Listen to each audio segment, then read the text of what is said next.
Hey, did you hear about our next stop? It's a world called Penacony. I hear it's a beautiful, dreamy place. I'm so excited. But Pom Pom said the banquet we were invited to is still a little ways off.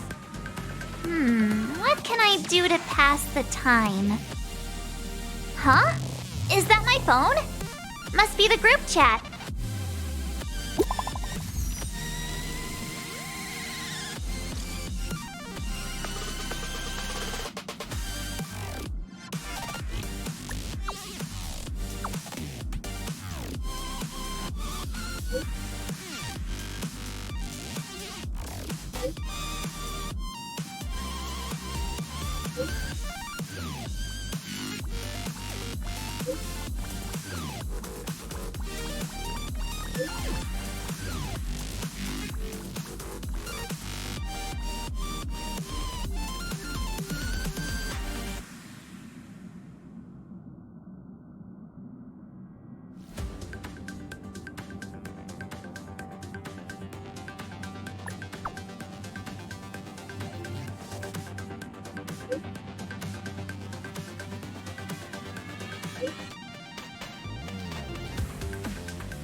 That Don Hung. He can't just ignore Grania. Let's go to his room and talk to him.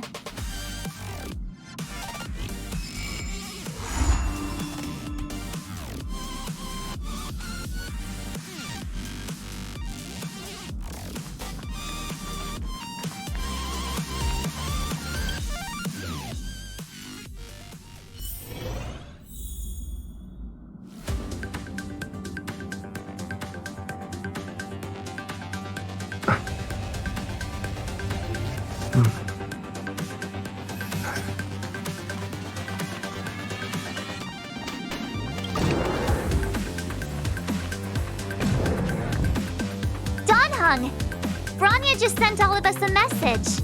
Did you see it yet? Yes, I saw it. Then why didn't you reply? Grania's a good friend of ours. I'm sorry. I'm just not in the mood for idle chat. There's been a lot weighing on my mind since the Lo Fu. It was tough on the spirit. Don Hung. I'm the one who should be sorry. I was being too pushy. You're right. You went through a lot on the Xianzhou. Take all the time you need. Thank you for understanding. It's great that Belobog is able to host the celebration. I hope your trip goes well. Say hi to our friends for me. Okay. Rest up. You're not allowed to miss the next Trailblaze expedition. I'll be there next time. He won't budge, huh? Looks like it's just the two of us then. Pity. He's gonna miss out. We never get the chance to go on a stress-free adventure.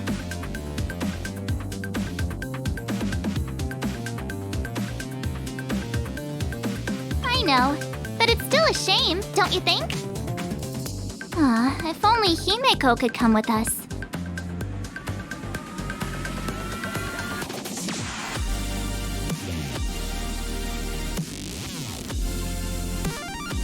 Maybe not. He's still wheezing from the trouble we got into on the Xianzhou. You didn't notice? At his age, he might not appreciate the extra... excitement. Why don't we go ask Himeko to tag along? She might be up for an adventure. You've been on the Express for a while now, but you've never gone on a trip with Himeko before, right? Well, now's your chance!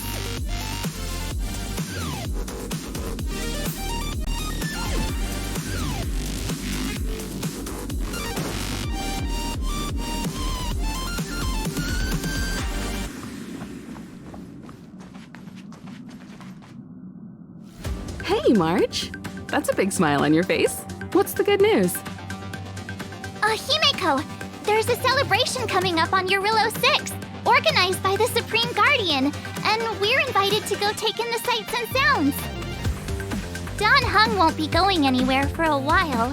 He's still resting up, so wanna come with us?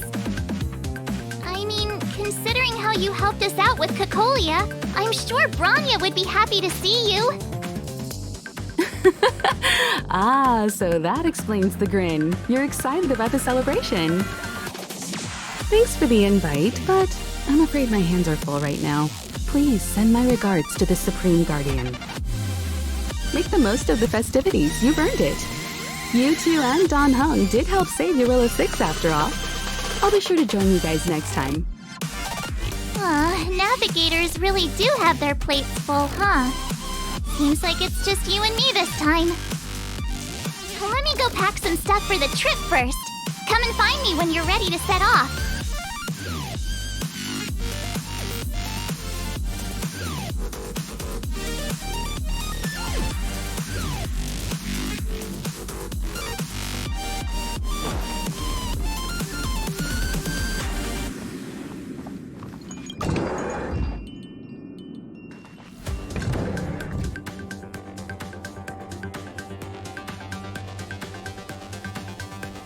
So, what do you think about my new dress?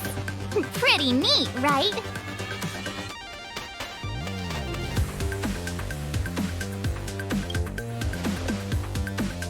It's actually not new.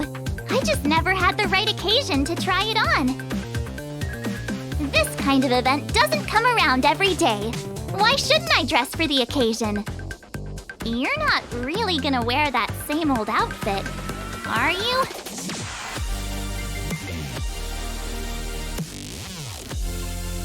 Let's just pretend I never said anything. As long as one of us is making an effort.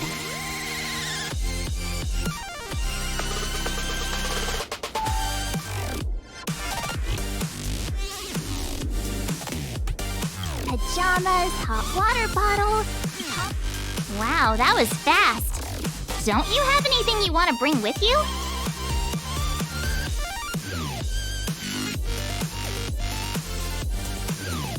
Well, I thought since Pom Pom can't leave the Express, bringing a doll with us is kind of like taking them trailblazing. I was just taking a look at Mr. Yang's records, and it seems like Eurillo 6's average temperature has warmed up quite a bit.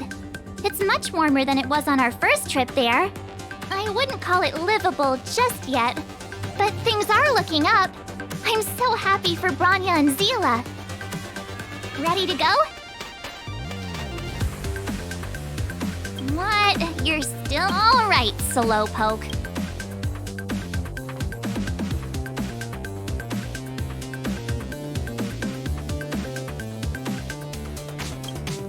Ready to go? Belobog, here we come!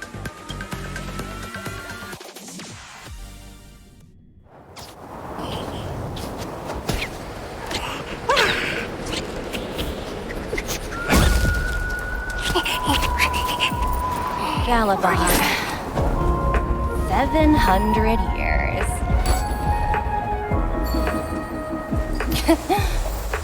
It's never too late to pick up the tab.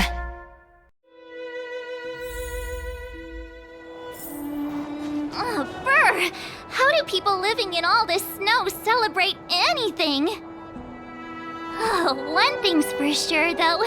Where there's a celebration, there's bound to be food, right? Come on, Belobog. Danger. Don't let me down.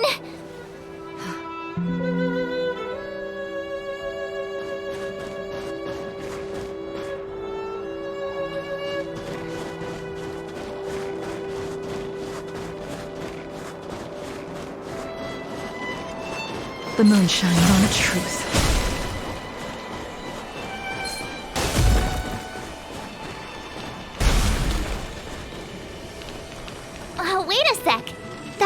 person over there.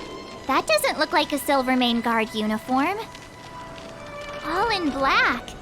Surely they're not IPC on this world? Am I going crazy?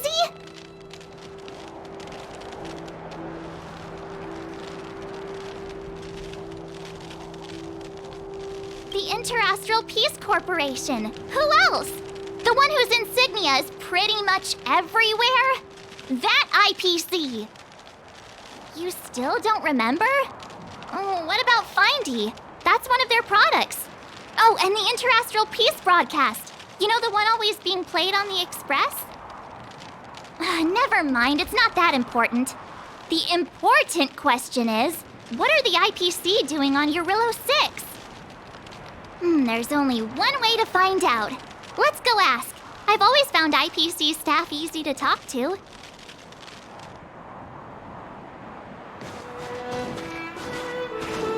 Hi, do you work for the Interastral Peace Corporation?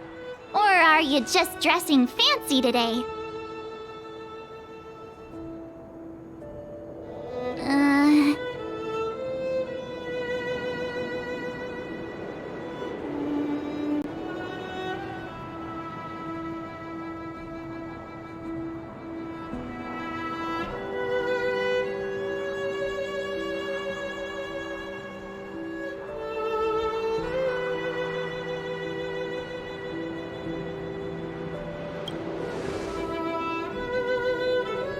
Boss, encounter with 2 unknowns. Want me to take them out? Over. To take us out? Take them out? Just hang tight for a second. I'm on my way. Don't do anything stupid.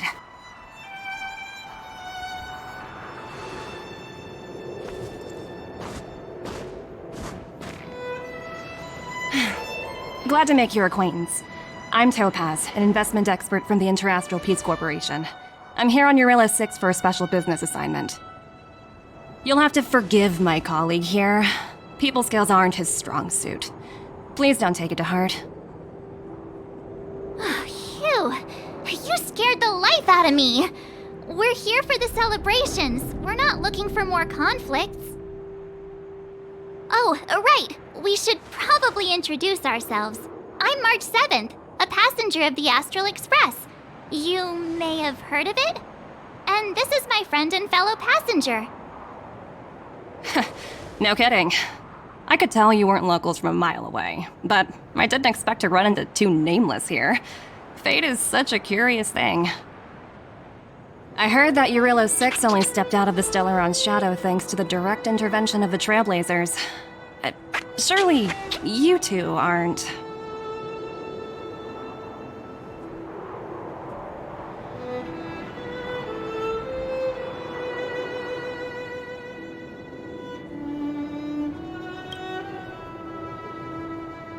So humble all of a sudden, huh? Are you feeling all right? Should I call a doctor? I never imagined I'd run into living legends here. Must be your lucky day, huh, Numby?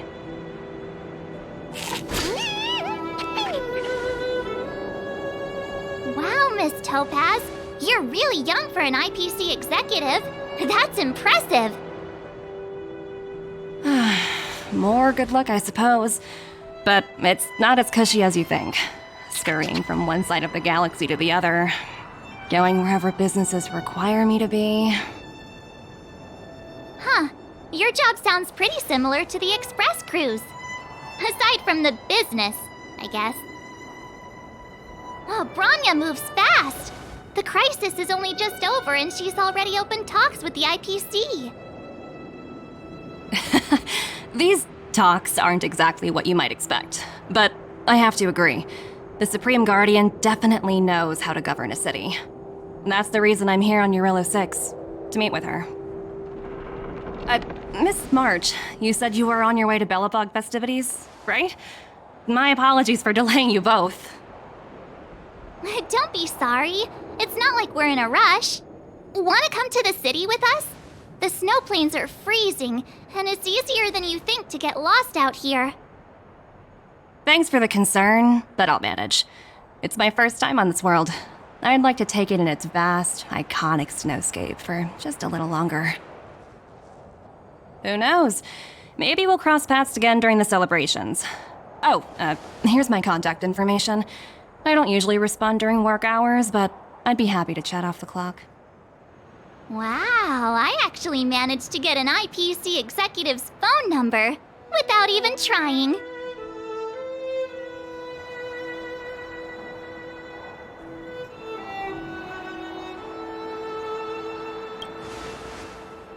Me too. You two make a cute pair.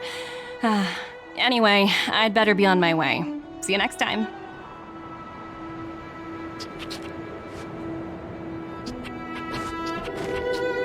The universe is huge, yet we somehow stumbled onto the same path.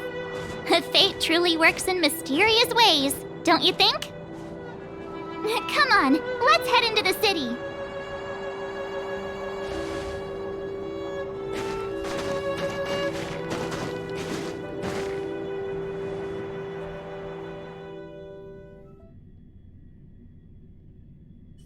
Wow, there are people everywhere.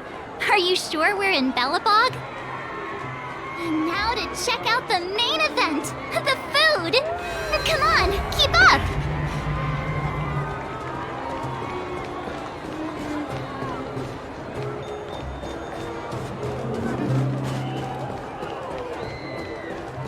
Hang on a sec. Isn't that Wallace up ahead? Looks like he's finally made some friends. I wonder what they're talking about. Norbert, why don't you tell everyone how you were released from jail so quickly? Selling cultural relics and impersonating Silvermane guards are both heinous crimes. Well, it was all thanks to my uncle, you know. Ah, I remember. Your uncle is Minister Knoll. He heads up the Department of Transportation, no? Yes, you knew that too? You're shameless, Norbert. Not to be rude, but if I were thrown in jail, I wouldn't possibly ask my father to bail me out. Do you think I wanted to? I'm not the type of person to abuse my status. Well, I don't really know about that. Get off my back, will you? I had to deal with hardened criminals in jail. Now that I'm free, my supposed friends are ganging up on me. Looks like things are getting heated. I think we'd better get out of here. Master Rossi, may I inquire as to where you'll be employed next?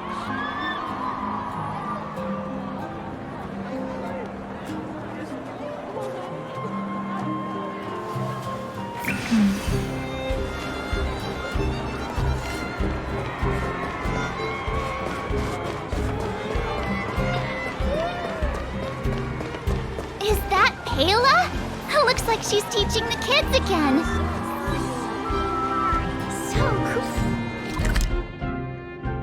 Attention. Next, I'll be introducing the history of the museum. Everyone listen carefully, okay?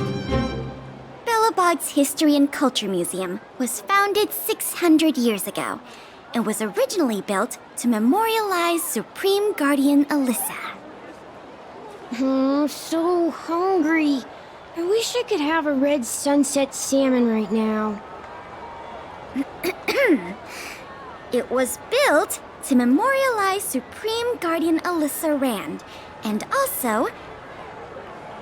Guess what? I heard there's gonna be a Silvermane adventure camp opening in the overworld soon.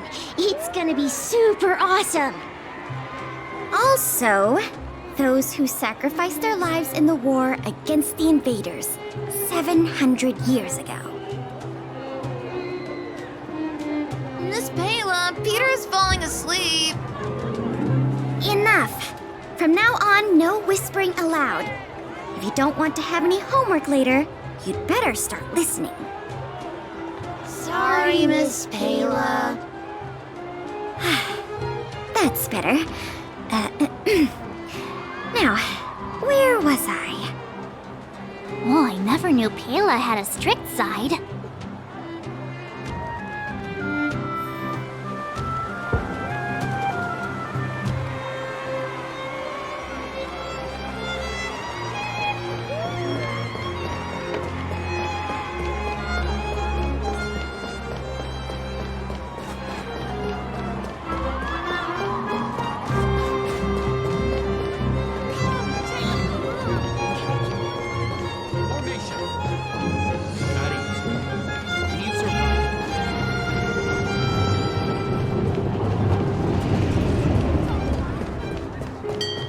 So, this friend...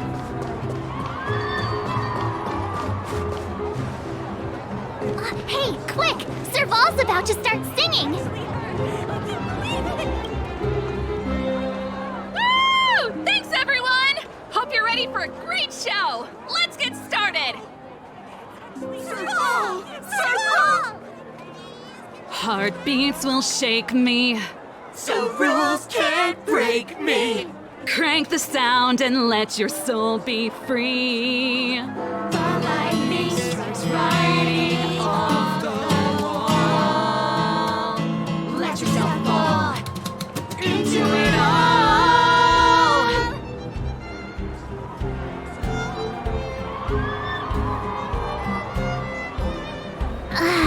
Phew. Who'd have thought just taking a stroll could be so tiring? Say, I think we should probably pay Branya a visit. After all, she was the one who invited us here. Or we could go check out some other fun stuff elsewhere. Your call.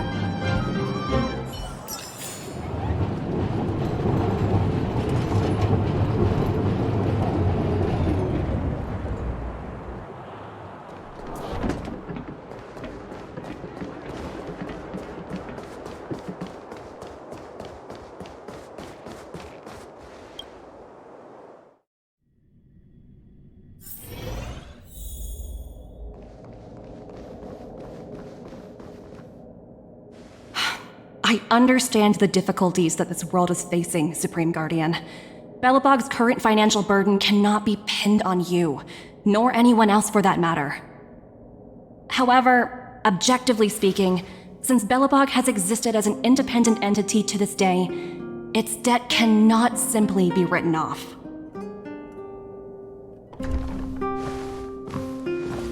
Oh, it looks like we have some visitors. Branya! And Topaz? You're here too? I guess you've already started your business talks. We'll get out of your way if... It's no bother. We've pretty much wrapped things up already anyway. Please consider my plans carefully, Supreme Guardian. If Eurilo 6 wants to rebuild its connections with the rest of the galaxy, your credit record with the IPC will be of great importance. You've made yourself clear, Miss Topaz. I'll require some time to consider my next course of action. Naturally. However, while you're deliberating, my colleagues will need to carry out some operations in Belobog. I hope that your subjects in the underworld are cooperative. I'm sorry our business got in the way of a reunion with old friends. I'll get out of your way.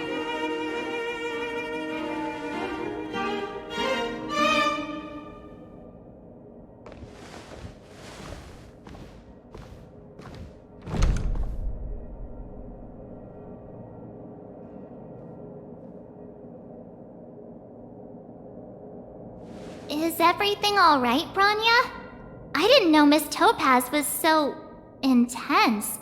She seemed nice when we met her. It's good to see you two again. Welcome back to Belobog. I planned a special reception, but I had to deal with an unexpected guest.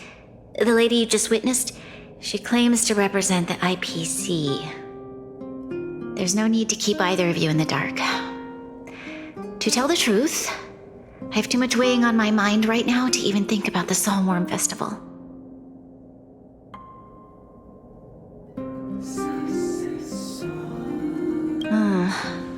Since you've already made her acquaintance, I needn't explain who she is. I'm sure you've heard pieces of Belobog's history the first time you visited. The Legion's invasion 700 years ago, how the Stellaron brought about the Eternal Freeze. It seems that much of Belobog's history from that time was buried deep beneath the snow. Those memories were lost and weren't passed down to the subsequent generations of Supreme Guardians. Topaz shared with me the story of the Stellaron's descent upon Yarilo 6. How the original outsiders stationed here foresaw the impending disaster and chose to leave in large numbers. Among those outsiders were several investors from the Interastral Peace Corporation. Before they departed, they did something noteworthy. They sought out architects who refused to leave, those who insisted on defending their homes. The IPC provided these architects with significant funds to aid them against the coming disaster. It was with those funds that Belobog was able to construct its immense walls. Even the initial funding for the development of the first batch of automatons was drawn from the same pool. Wow, that's a pretty incredible story. So, does that mean Topaz's business here is to collect a debt from Belobog? Yes, I'm afraid so. That's ridiculous! And what's with the timing? What took them so long to get here? If it wasn't for us eliminating the Stellaron, they'd have nothing to collect. It's obvious they're just trying to take advantage. According to her account, the repayment period agreed upon by the architects and the IPC investors was 280 years. However, less than a century after the loan was taken out, the connection between Yarilo 6 and the rest of the galaxy was completely severed.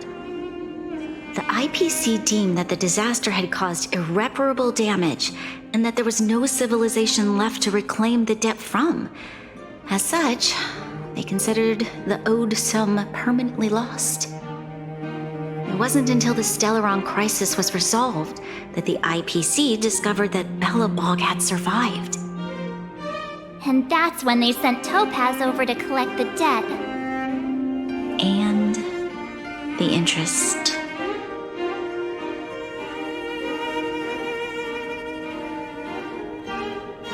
The debt owed is an astronomical amount. I don't even know how to read such a long string of numbers. Before you both arrived, Topaz warned me that if the payments were delayed, the IPC would give her the authority to employ strong measures. I had no idea things were like this. Here I was thinking the IPC had come to rebuild Belobog, not extort it.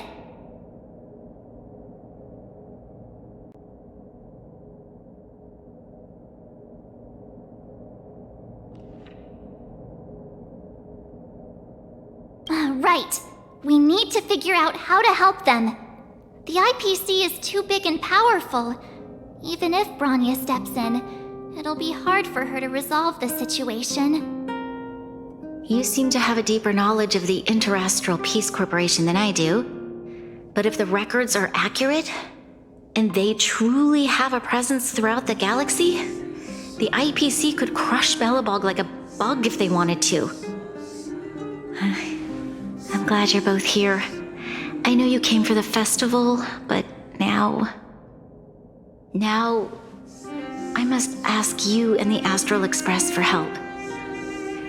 Do you think you could persuade Topaz to reevaluate the situation? The Express's reputation precedes it. Perhaps there's still hope? Have no fear, Bronya. When a friend's in need, the Nameless will always be at their side.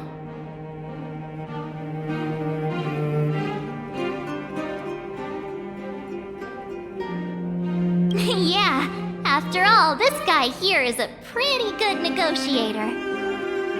Thank you so much, both of you. I'm so sorry for dragging you into more trouble.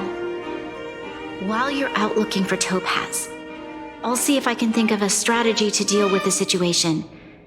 Best of luck, and stay safe.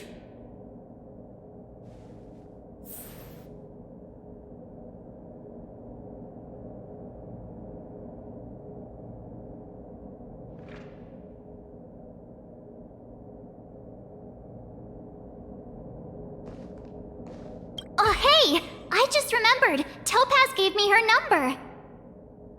We might as well just be direct and ask her where she is. She seems like the type of person who appreciates a straight approach.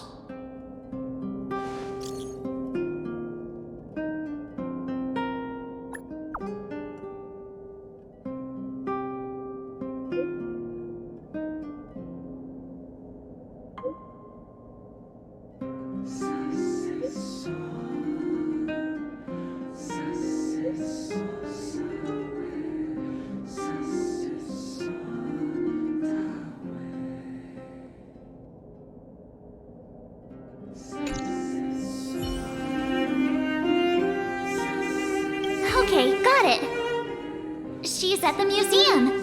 Let's get going. We better think about what we're gonna say. She might be young, but she is an IPC executive. She's definitely no pushover.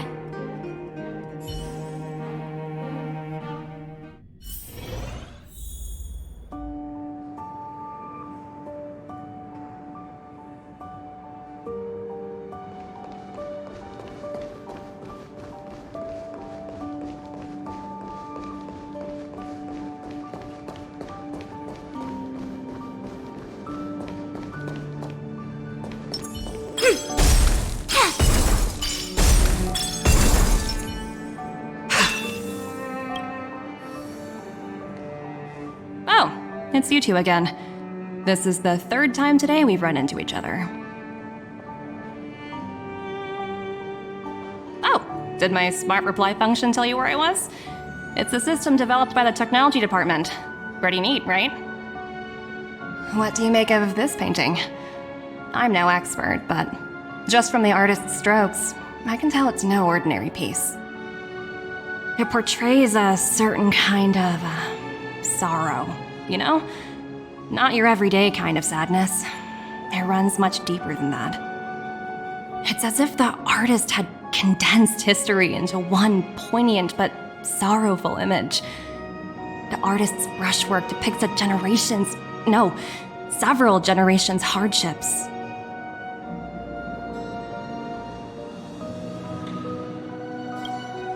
Not at all. The analysis of an aficionado. I wouldn't take my word for it. The Express has visited many worlds. I'm sure the Nameless have a far greater knowledge of such things than myself. I suppose what I'm trying to say is, what I'm drawn to isn't the style in which a piece is painted, but its overall value. Its intrinsic value may only be 50,000 credits, but its added value might push the total up to 200,000. Sorry for crashing your artist party, but we came to talk to you about something else. Oh? A collaboration between our two sides, perhaps? Not exactly. Actually, Let's walk and talk. This way. Most exhibits in this museum are of little value. But with a keen eye, it's possible to find a diamond in the rough, so to speak.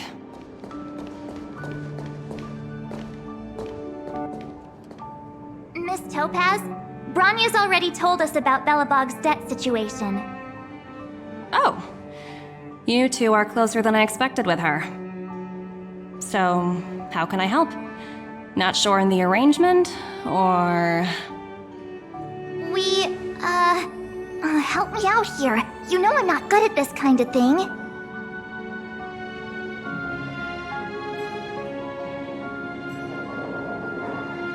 I see. I understand. From your point of view, I can see how unreasonable it appears. However, you must understand that debt collection is a big part of my job. I've dealt with cases far more difficult than Belobog's.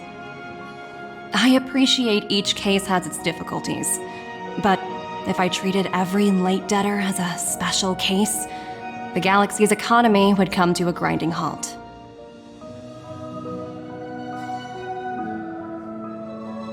The Strategic Investment Department is well versed in handling such situations. we can offer the debtor various repayment solutions. But Eurillo 6 has far exceeded the allotted repayment period. I'm afraid milder solutions aren't the order of the day. So, I proposed to Branya. Oops, almost gave away trade secrets there, didn't I? That was a close one. The exhibits here are pretty ordinary. I estimate they're probably not worth much. Let's keep moving.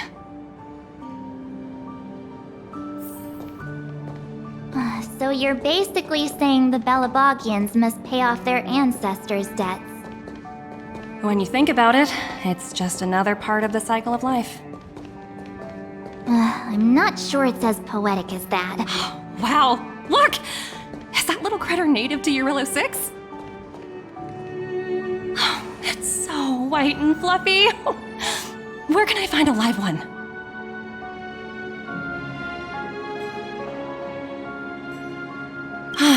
I suppose it probably is. Otherwise, it wouldn't be on display here. That's such a shame. I absolutely adore little animals. Have you guys met Numby yet?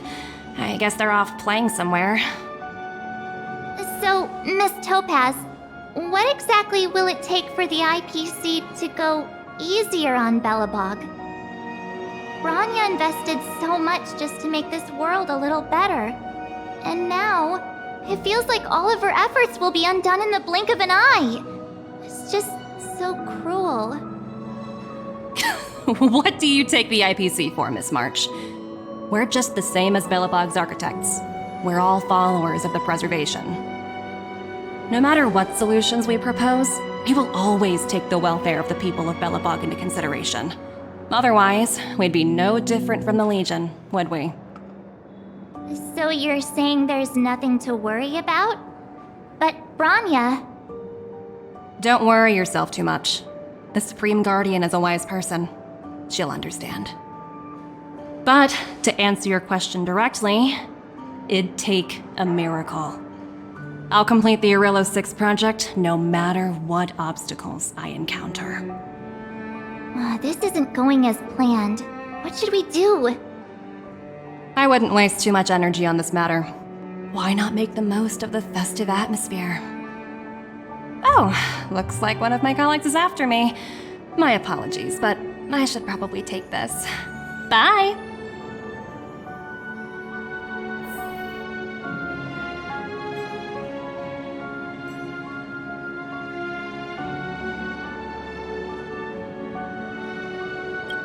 So, what now? We spent ages trying to convince her and she didn't move an inch.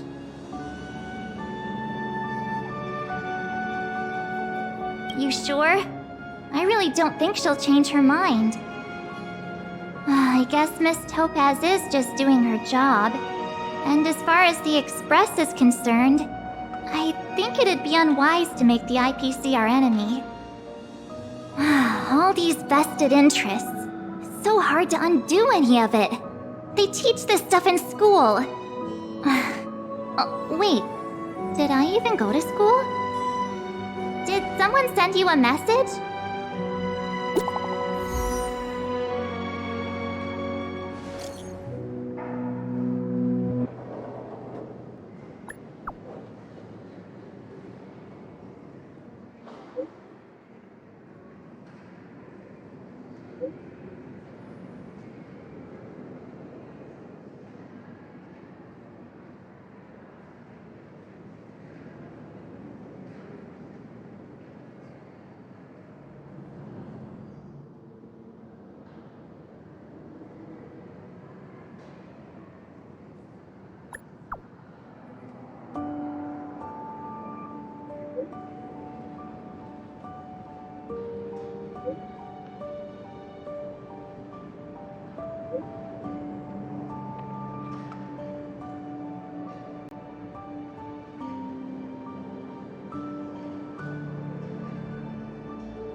Huh? The The IPC are causing trouble in the underworld. Already? Seriously? Topaz was just talking about taking the welfare of the people of Belobog into consideration. Now they're pulling this stunt? You really can't trust these money-hungry IPC suits for a minute.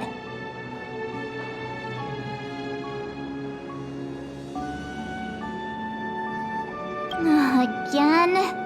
I don't think I have it in me to play the hero today. I guess complaining won't get us anywhere. Let's go lend them a hand.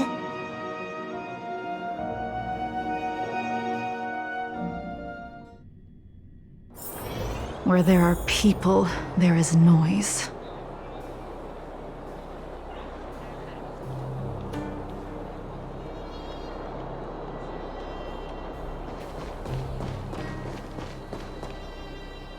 Zila! Hey! Am I glad to see you two here? I'm not sure how much longer we can hold out.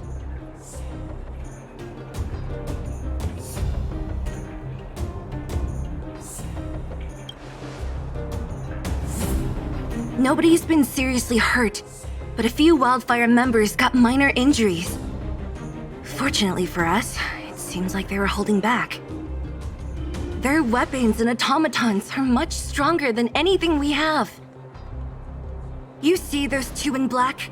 They've been guarding the mine entrance. They're not letting anyone in or out. Hey! Just because you have fancy equipment doesn't mean you can bully us! Who do you think you are? What's the matter? Got nothing to say? What's going on inside the mine? Any ideas? A few miners made it out earlier. They looked pretty panicked. They said the whole mine had been seized by the people in black. These uninvited guests keep talking about asset evaluation, whatever that means.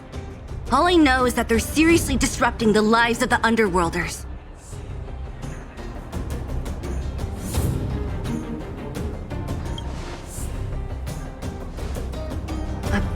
Who? We were just talking to her in the museum. Do you think her cronies are acting without her authorization? The person you're talking about, are they in charge of the people in black? Potaz, Pazto, whatever her name is, she can wait. Right now, the most important thing is to free those trapped in the Great Mine. Are you two with me?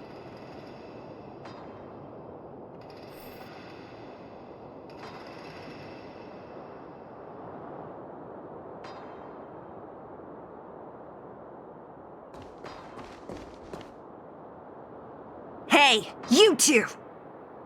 Cat got your tongue or something? If you knew what was best for you, you'd get out of my way! You guys must be exhausted standing here all day. How about you take a little lunch break? I'm sure the IPC allows that, right?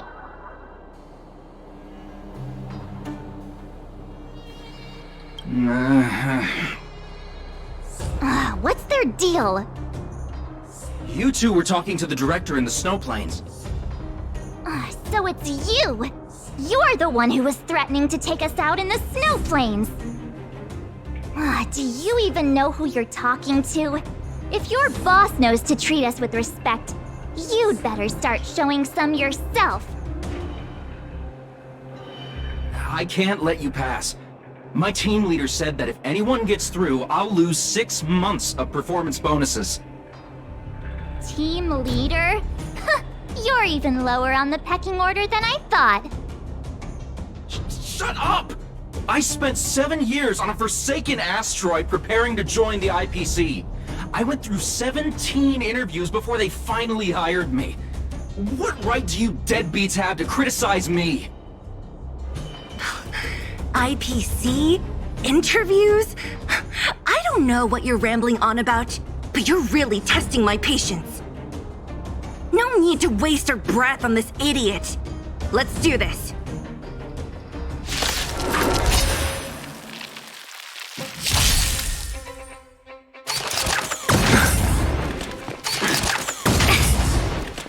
The fight is set.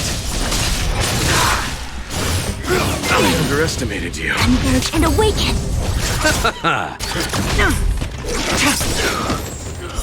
Blade of Moonlight.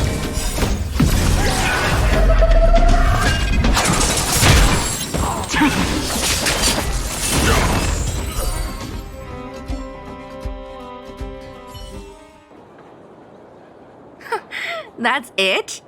He sure took off quickly. 17 rounds of interviews and these are the best people they can find? Huh, what a joke. Let's not get ahead of ourselves. I've been warned that the ones in the mine won't go down without a fight. Let's set off when you're ready.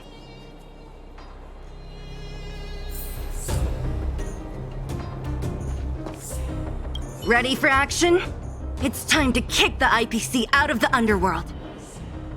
Let's get moving.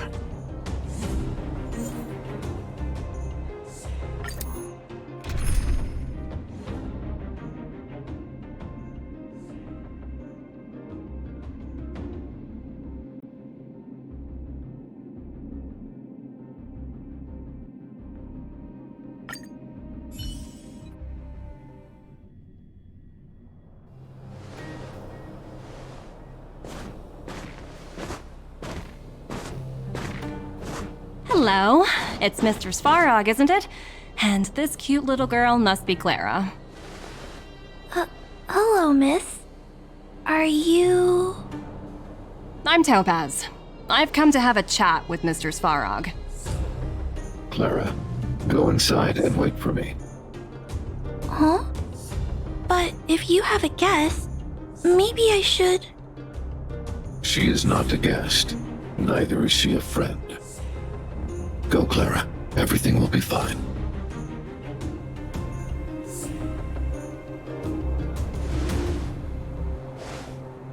So, it seems my source was right. Who'd have thought that such a strong bond could exist between a giant robot and a little girl? So heartwarming.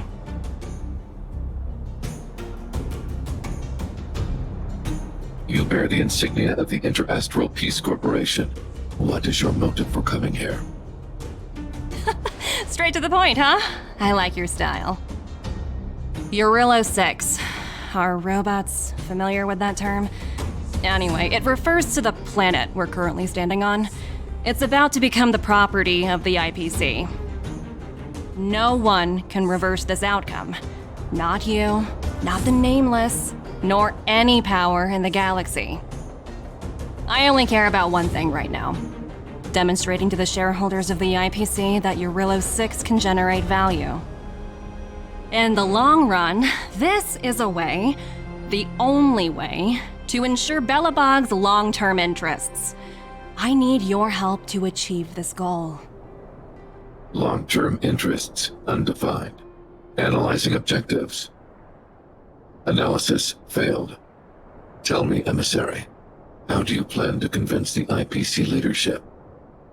That's simple. I'll show you. This is... Source code. Or to be more precise, source code that is able to take control of all mechanized units in Belobog. I'm sure you're familiar with this. All mechanized units manufactured in Belobog over the last 700 years utilize the underlying systems created by the IPC. The code is so refined that the engineers never saw any reason to change it.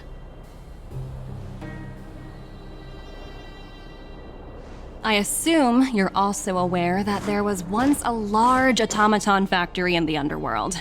Thousands upon thousands of automatons, enough to crush the Legion's vanguard, lay dormant within. This is my bargaining chip for negotiating with the higher-ups. I'll convince them that Eurillo 6 has a place in the company's long-term strategies. But first, I need a guide to show me where these automatons are buried. I understand. Your long-term interests can be defined as the survival of civilization at a macro level. What are your intentions for the people currently living here? Their future has already been purchased. All I can do is make them accept this fact, using a relatively peaceful approach.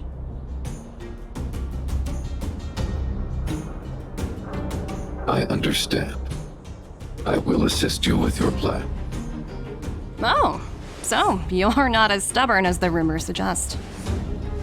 The future you speak of is beyond my computational range, but my emotional analysis indicates that you are indeed trying to find ways to ensure the survival of this world. Additionally, calculations indicate a 96.4% probability of compliance through force if I refuse to cooperate. Your calculations are slightly on the conservative side. Here's to our future cooperation. If you wouldn't mind leading the way, Mr. Svarog.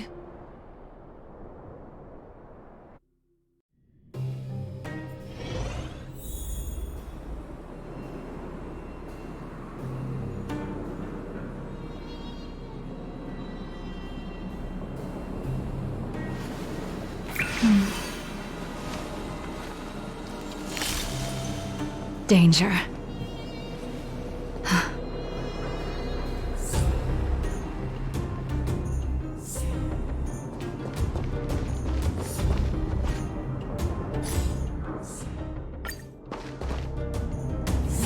All the miners here, huddled together. Anyone else getting deja vu? Well, the situation here is pretty similar to when you first arrived. It's just that instead of a few thugs and broken robots, now we're dealing with much more formidable adversaries. Hey, check it out! Isn't that Topaz's little trotter over there? Oh, what was it again? Numby, right? What? Isn't that thing a Fragmentum monster? She's keeping one as a pet? The IPC are all about their sci-fi sorcery, so it's not that surprising. Wanna go take a look?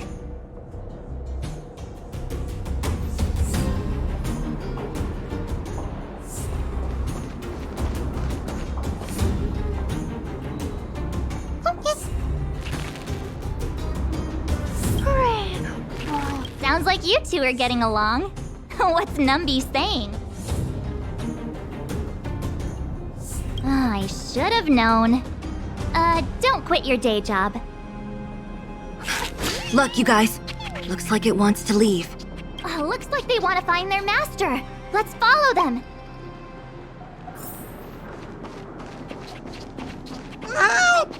Those people dressed in black are attacking us!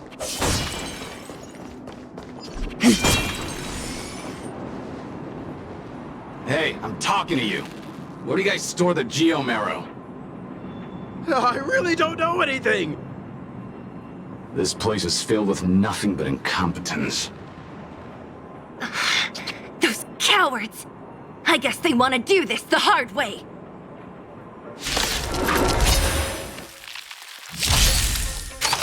No matter. Your end approaches. Make good the loss. Savor it in my place.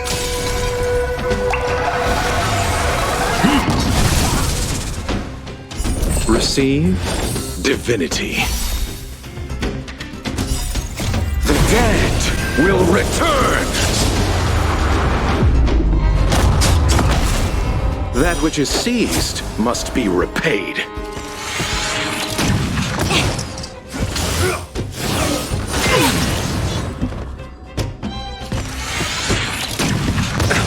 Converge and awaken! Yet stratagems, constellations, are human creations!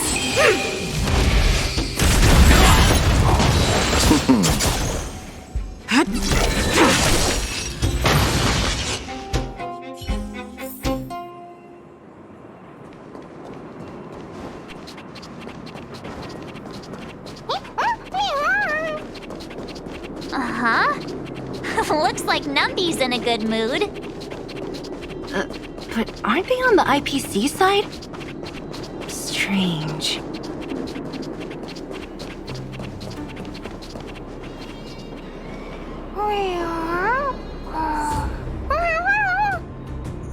Look! That big guy down there! Is he the one in charge? We'll see who's really in charge. Let's go! Huh? Where'd Numby go? Wow, for something so short and stubby, they're surprisingly nimble. Well, I guess that's that. We're on our own now. Let's keep going.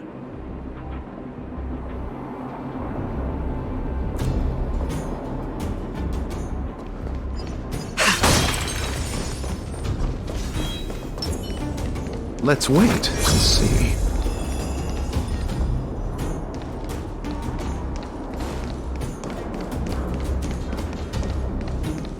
And Bob! Hey, you! Are you in charge around here? All local. The IPC is currently conducting asset evaluation work here. Local residents are advised to follow those responsible for evacuation to the... Don't lie to us! You seized the mine by force for yourself. You drove the locals out of their homes. I'm warning you. Get lost or suffer the consequences. Don't you dare show your face around here again!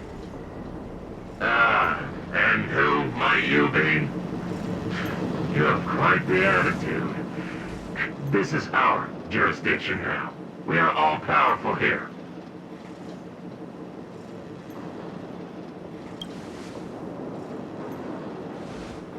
You know Topaz? Interesting. It doesn't matter. The Strategic Investment Department has no obligation to talk to anyone not related to this project. In cases where debtors fail to repay within the set time frame, the IPC reserves the right to skip negotiations and take over all assets. We're simply following the rules. What exactly is your problem? You know, it's funny how the rules always seem to work in your favor, don't you think? This world's been hanging by a thread, and now you're here to pull the plug on it. Don't blame me. I'm simply following orders. Do you think I get to make those kinds of decisions? Save your breath, March. I never held out any hope of resolving this problem peacefully. Didn't you claim the IPC was all-powerful? Well, now's the perfect chance to show us what you can do. If I knew things were gonna get this heated, I'd have applied for overtime.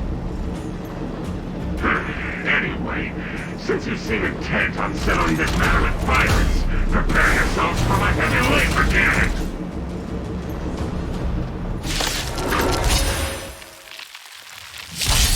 That which is seized must be repaid.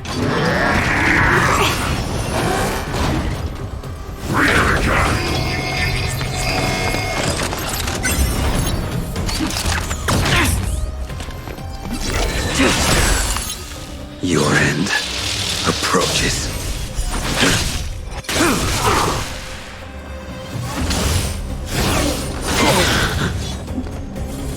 Together as one!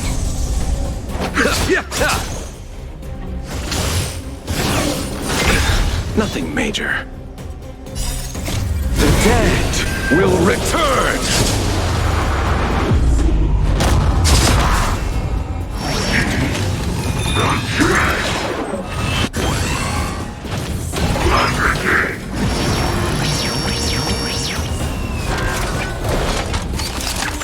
No matter. A blade of moonlight. In lunar flame.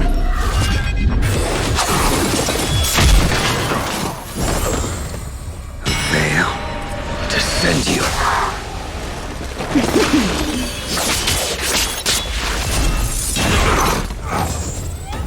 Make good the loss.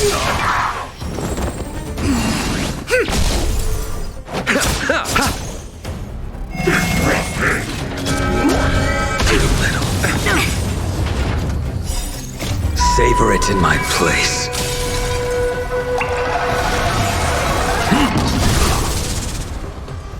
Abyss flower, bloom.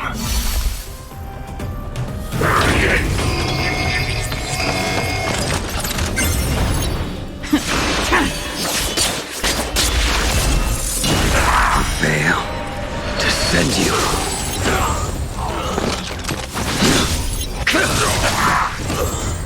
With all my power, try the future. Yet stratagems, constellations, are human creations!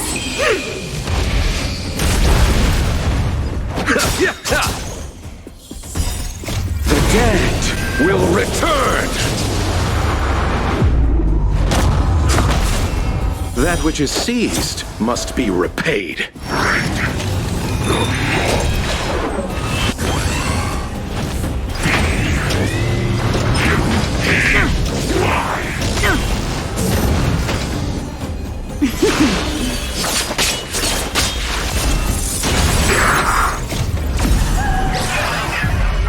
In lunar flame! Make good the loss! Converge and awaken!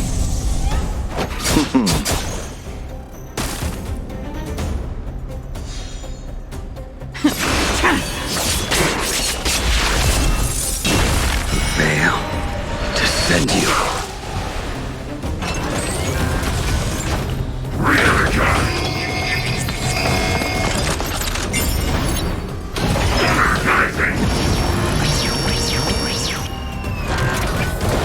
The fight is set.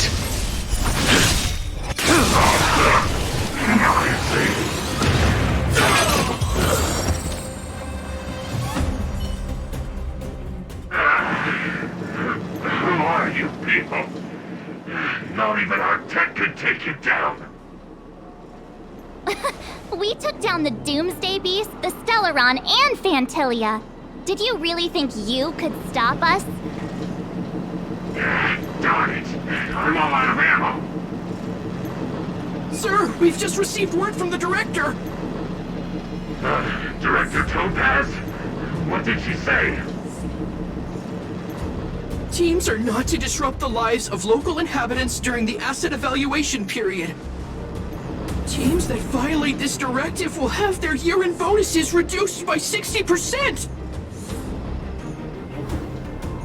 60%? We're done for!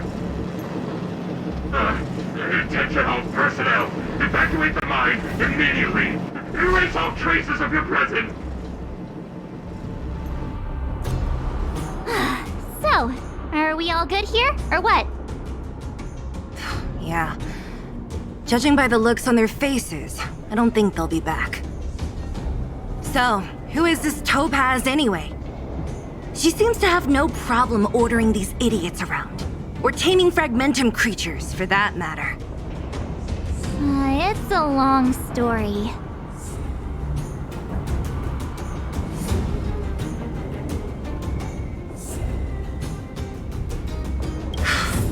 Why did this mess have to happen so close to the festivities?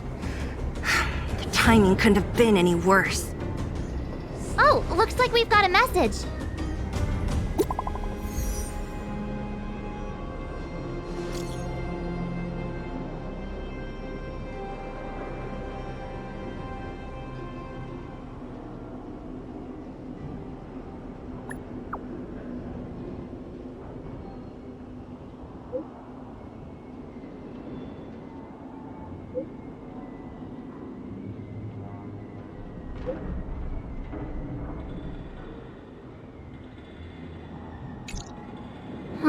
I get the feeling Bronya's worried about something. We'd better go back and see her. Are you coming with us, Zila? Go on without me. I still have stuff to take care of. The miners need to know what happened here. Bronya messaged you, which means she thinks you can help. I trust her judgment. Got it, Zila. We'll do what we can to help Bronya out. Come on, to Klipoth Fort!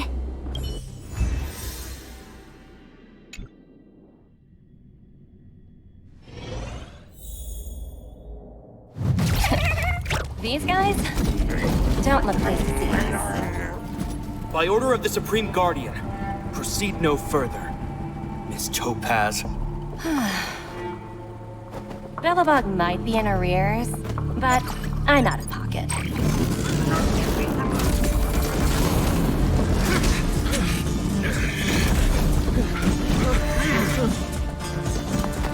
See you later, Captain.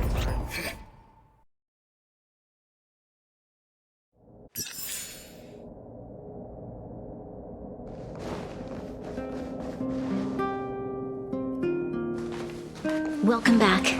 I appreciate your help more than I can express. It couldn't have been easy running all over the city. That's what friends are for, Branya. You don't sound like yourself. Is something wrong?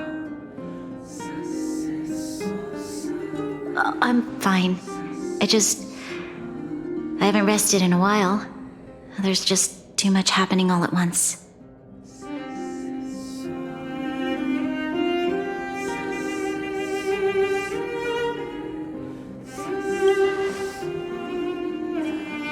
Perhaps, but the IPC won't wait for me to catch up.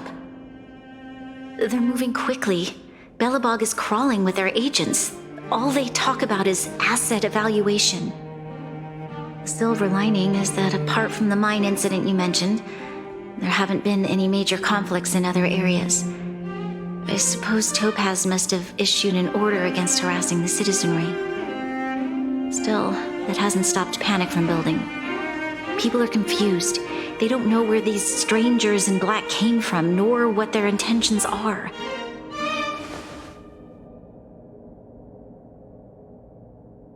Did you manage to get in touch with Topaz again? We're curious to know what solution she has in mind. That's the reason I asked for you to come here. I need your advice. Look.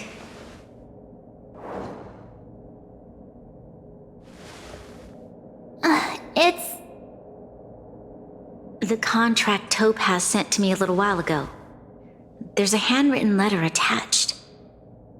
Please, take a look at the contents, and then tell me your thoughts. Miss Branya, if you'll permit me to call you that, I'd like to share a story with you from my own life. In your eyes, the IPC may seem heartless or cruel, but in reality, we all have a story to tell. As for myself, I was born on a small, unremarkable planet at the edge of the galaxy, a place whose name is known only to the native inhabitants. My home planet was extremely resource poor. To survive, people worked laboriously, manufacturing products for other civilizations in the galaxy, mostly in chemical or heavy industries.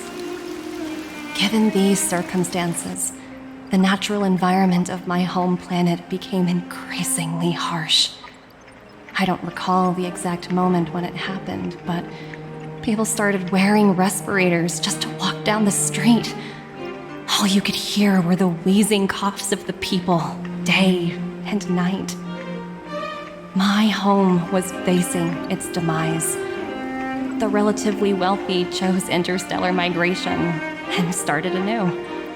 The majority who stayed could only struggle on amidst sewage, acid rain, and dust, waiting for the end. Finally, one fateful day, the IPC arrived on my home planet. They had the technology to repair our planet's damaged environment. In return for their help, they asked for just one thing: that all inhabitants sign a contract which would make them employees of the IPC. 2 years after signing the contract, the dark clouds and haze disappeared, and people began to take off their masks. After 3 years, vegetation and trees began to grow and thrive again. After 5 years, many animals, previously on the brink of extinction, reappeared. When I was finally old enough, I officially became a member of the Strategic Investment Department. I witnessed the changes that took place on my homeworld and was determined to bring the same changes to many other worlds in the galaxy that were experiencing the same plight. I am writing to you, Miss Branya, with the genuine desire to express something important. I know freedom is precious to people, but in reality, there are things of much greater value, such as survival. How many generations of Belabogians will it take to embrace the stars again without assistance? Who can guarantee that every future Guardian will be as prudent and enlightened as you? How can you guarantee that a disaster such as the Stellaron crisis will not descend upon Belobog yet again? I have already negotiated the best possible deal for you. Once you sign this contract, all of Belobog's debts will be forgiven. In addition, the IPC will set up a special team to support the reconstruction of Urilo 6. I can understand that for you, this is an extremely difficult decision because you, and you alone, will bear the fate of all Belabogians. But because of this, I believe that you will make the right decision. A decision that will truly benefit your people. Her words do sound quite sincere. What do you make of it?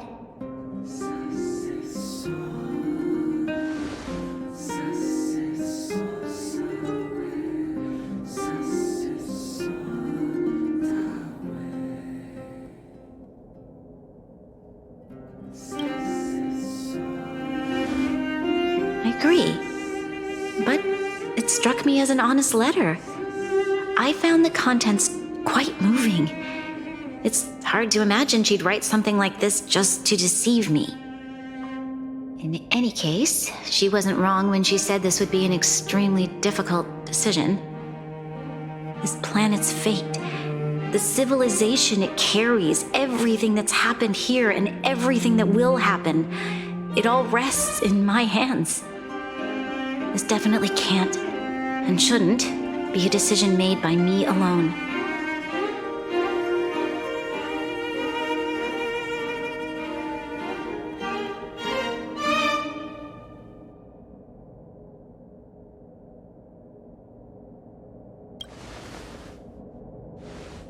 That thought has crossed my mind, and it comforts me to hear you say that. Right. I don't think it's fair for you to carry the weight alone.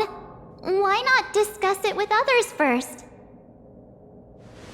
Topaz hasn't given me much time to consider. She wants me to decide as soon as possible.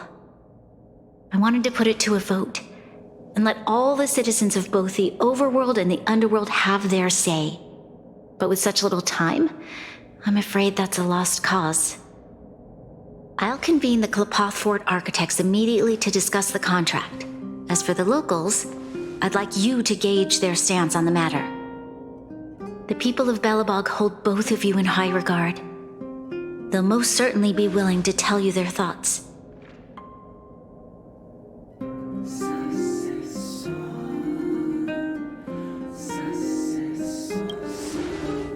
I think we should leave this matter to the Belabogians. Don't you agree? We've got your back. We failed to convince Topaz, but this should be a piece of cake. Thank you, March. I'll assemble the ministers. Let's meet up here again later. All right. If we want to make an informed decision, we need to hear from both the overworld and the underworld, right? Let's start with the overworld.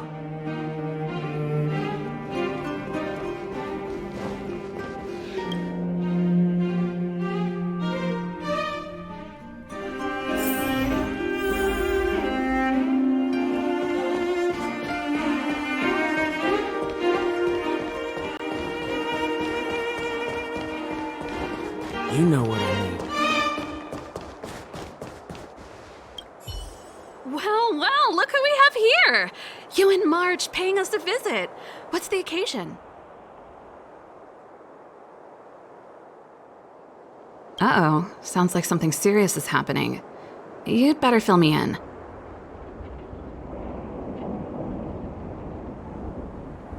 What? How is that possible? I need a moment to wrap my head around this.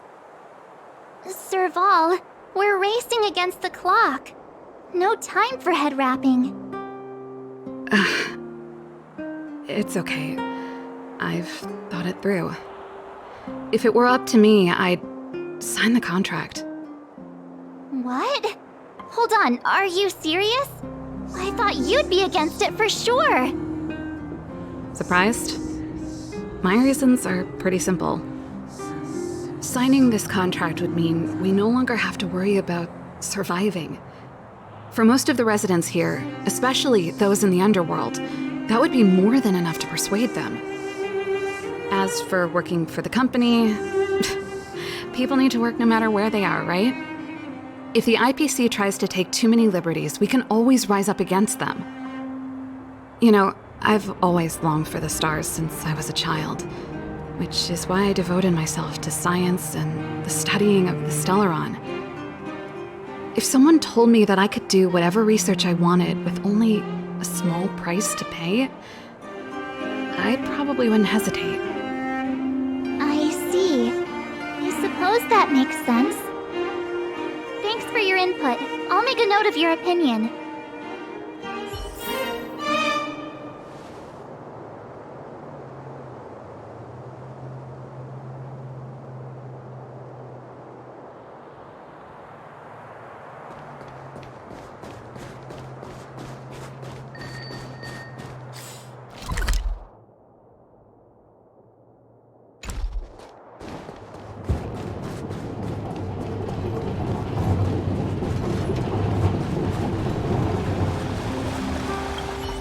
We meet again.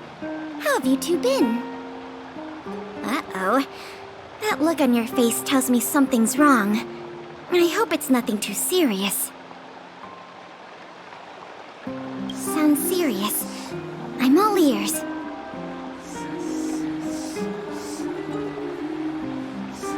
Really?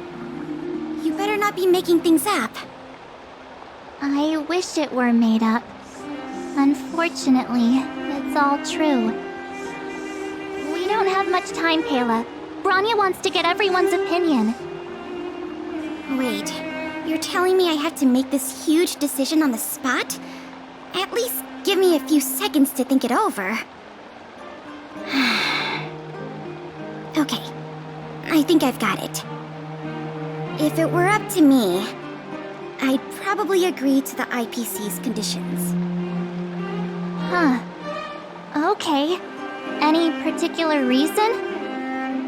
I've looked at some of the climate reports, and based on the data I've seen, it'll take 3 or 4 more generations for the snow to completely subside. And that's assuming no other disasters occur. I care more about those in the present than a future I can't be sure of. If the IPC is able to bring about immediate change, then I think that's a price well worth paying.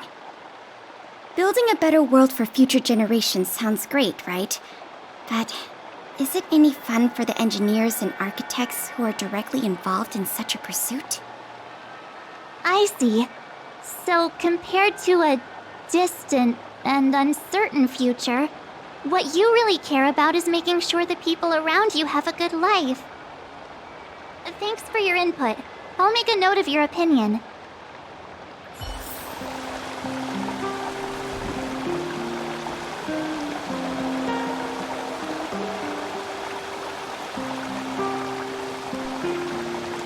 Careful now. Don't get your glove.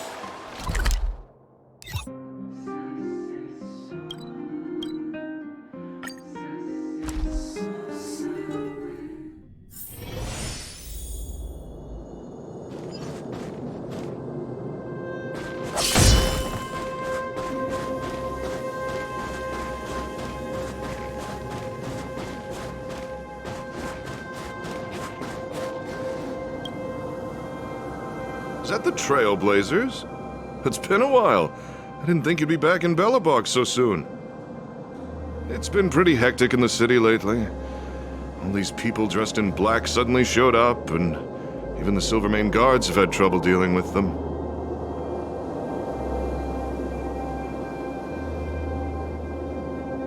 Do you need my opinion? I'm happy to help.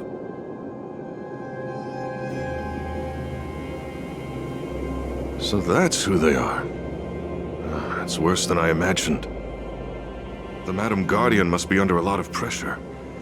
Is there really nothing we can do to assist her? We're here to gather everyone's opinion on the matter. I know this is a little sudden, but we're running out of time. What's your take? Why, I'd refuse the contract, of course. There is no room for compromise. Just look at them. Arrogant, stomping around here as if they own the place. How can such people be trusted? Who's to say they won't breach the contract? Faced with this sort of coercion, we must resist them with all our might. Surrendering is not an option. You must warn the Madam Guardian not to allow herself to fall into their trap. A soldier's perspective is always valuable, Dun. Thanks for your input. I'll make a note of your opinion.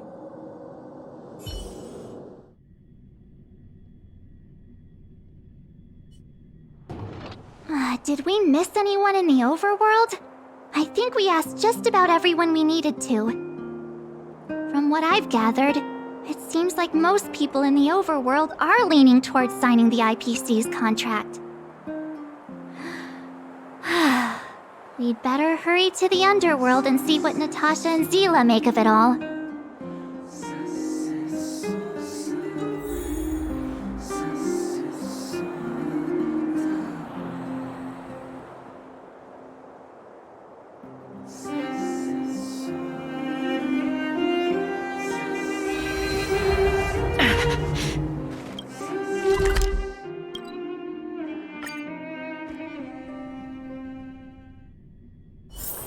Where there are people, there is noise.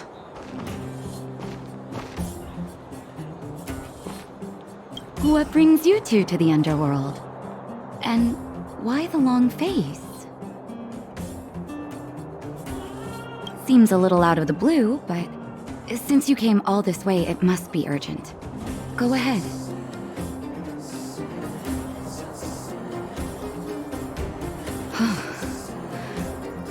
That is a lot of information to take in. Sorry, both of you. I know you're in a hurry, but I need a moment to think. No stress, Nat. Just tell us what you really think.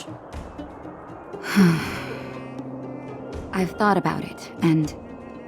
well, if I were Bronya, I wouldn't sign it. I won't deny the offer on the table is a very tempting one. And if we refuse, Belobog will not only have the burden of a huge debt, we may also incite the wrath of a very powerful force. But even so, a quote I read back in school came to me just now. Those who are willing to give up freedom for security will end up with neither.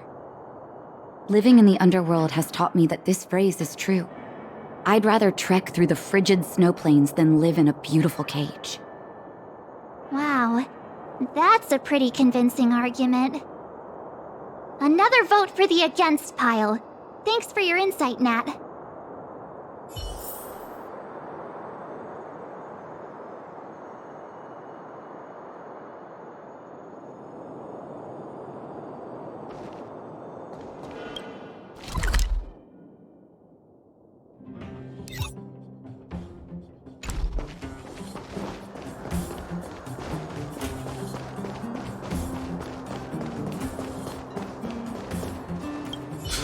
None other than the saviors of Belobog. To what do I owe the pleasure? To be honest, I'm surprised you even remembered an old geezer like me. But I can tell by the look on your faces you're probably not dropping by to say hi. Let me guess. Something to do with these unruly people in black showing up everywhere? Well, ask away. It just so happens I'm curious about them myself. Maybe I can be of some help.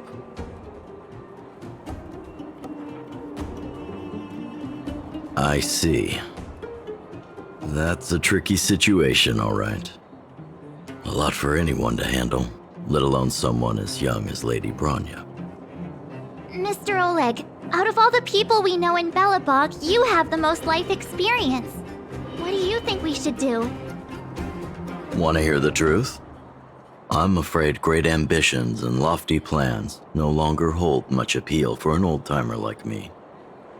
If this IPC does indeed possess the magical power to restore Belobog back to its former self overnight, then I think the answer is clear.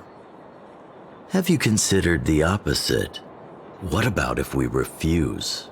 The reconstruction plan already sounds like an endless endeavor. And with the added burden of a massive debt, well, is that something we can manage on our own?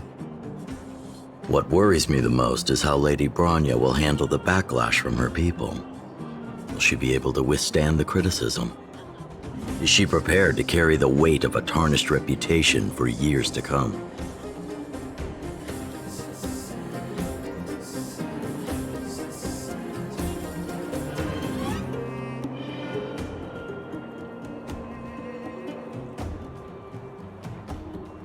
Huh. I guess I never looked at it from that angle. I wouldn't wish that title on anyone. Thank you for your thoughts, Mr. Oleg. Another vote for the 4 pile.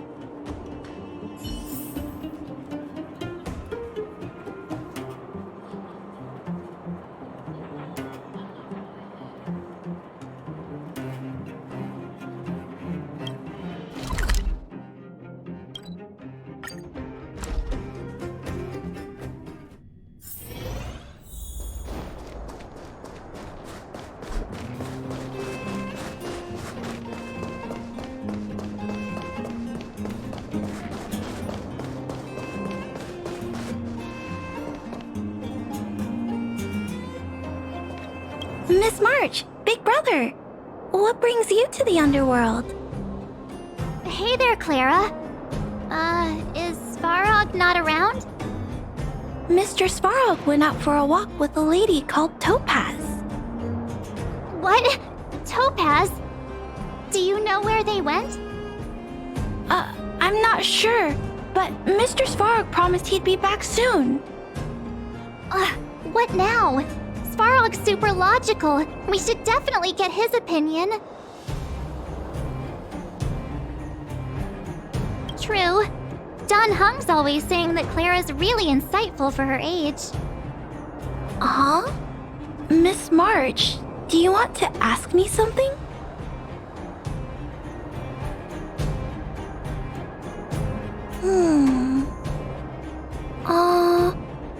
That's complicated. I don't know what to say. It's all right, Clara. No pressure.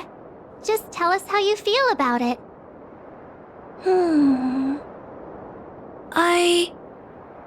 I think if we have a choice for the future, it should be everyone's decision. Because when I was playing with Hook, the moles, and the other kids, we talked about our dreams. Everyone has different dreams.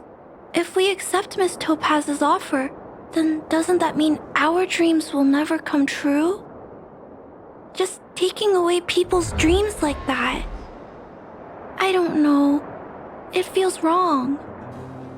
You're right. Children see the world as a place where anything is possible. Just the thought of our lives being predestined from birth makes me shiver. Thanks, Clara. Your thoughts mean a lot to us.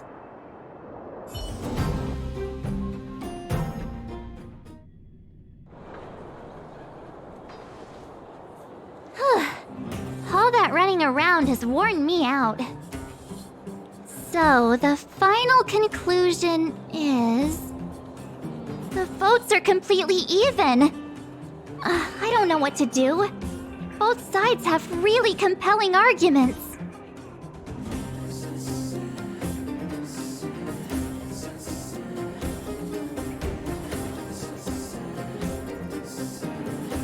Oh, right!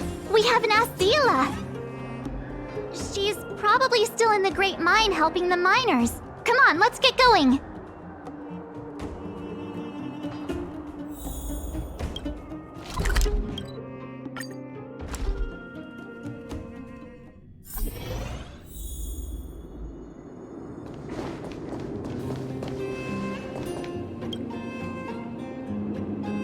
Back so soon?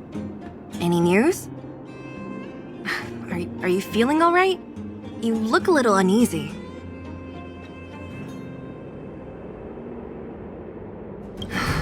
Important matter, huh? I can tell from your tone that this isn't gonna be a lighthearted chat. But I'm ready to hear it.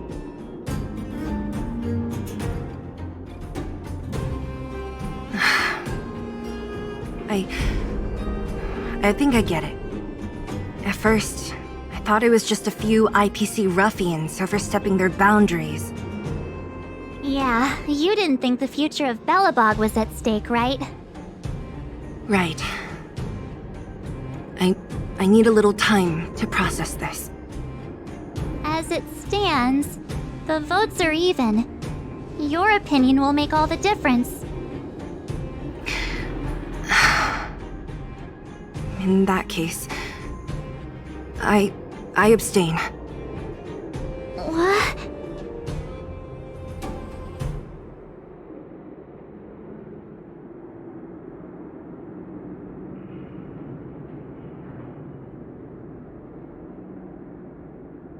I've thought about it. This responsibility rests on Bronya's shoulders, not mine. No matter the choice she makes, she has far greater foresight than I do. She can see the bigger picture more clearly than I can. The vote is tied. If I were to give you my view, it would tip the scales and possibly impact her final choice. I'll respect whatever decision she makes, but it's not my place to make it for her. Understood, Zila. This is a difficult decision to make, and everyone feels differently about it. It's times like these that a leader must stand up and do what's needed. Right. It's Bronya's decision. She knows what's at stake. She won't run away from her duty. I trust her wholeheartedly. If she asks you, just let her know my reasoning. She'll understand. Well, it's all in Bronya's hands now. She has to make the final call.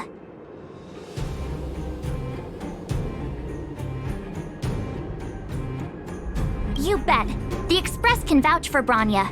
That says a lot about her character. The time has come. Let's go fill her in.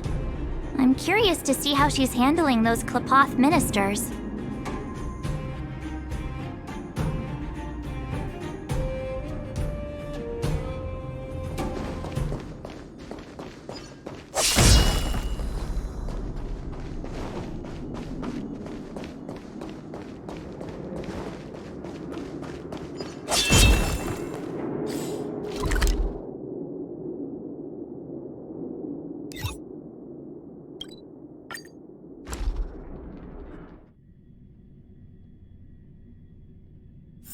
Where there are people, there is noise.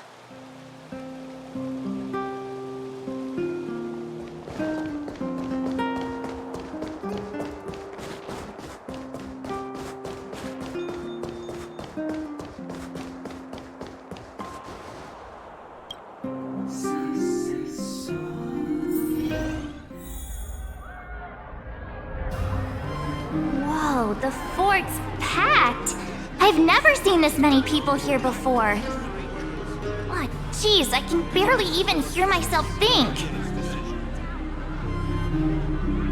We're doomed! What are we supposed to do? God, give us strength.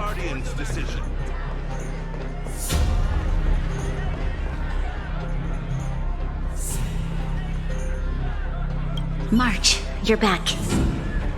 So, what's the verdict? What do the people think? We talked to people in both the overworld and the underworld. The final result was a tie. I see. I suppose everyone has their own way of seeing things. I can't say I'm surprised. What was Zila's perspective on the matter?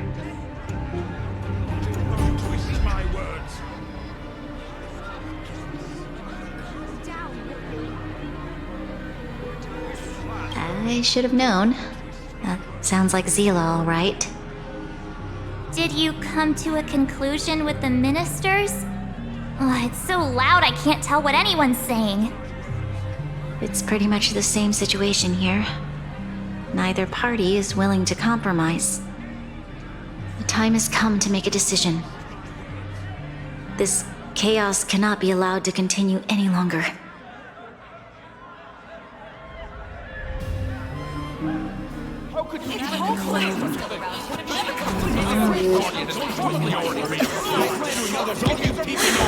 Enough! All of you! I know what to do. Wait! I have something to say to the Supreme Guardian. But aren't you? Himeko? Wait, is that the real you or a hologram? It's the real me, March. Real as they come.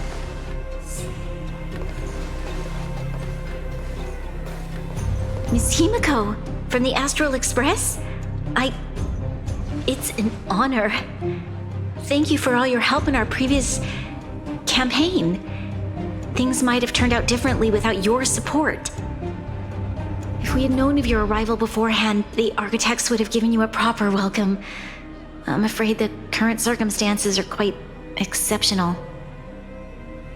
I understand, Miss Branya. No need to explain. Your city is facing immense difficulties. My intention is simply to ensure that you have all the relevant intel.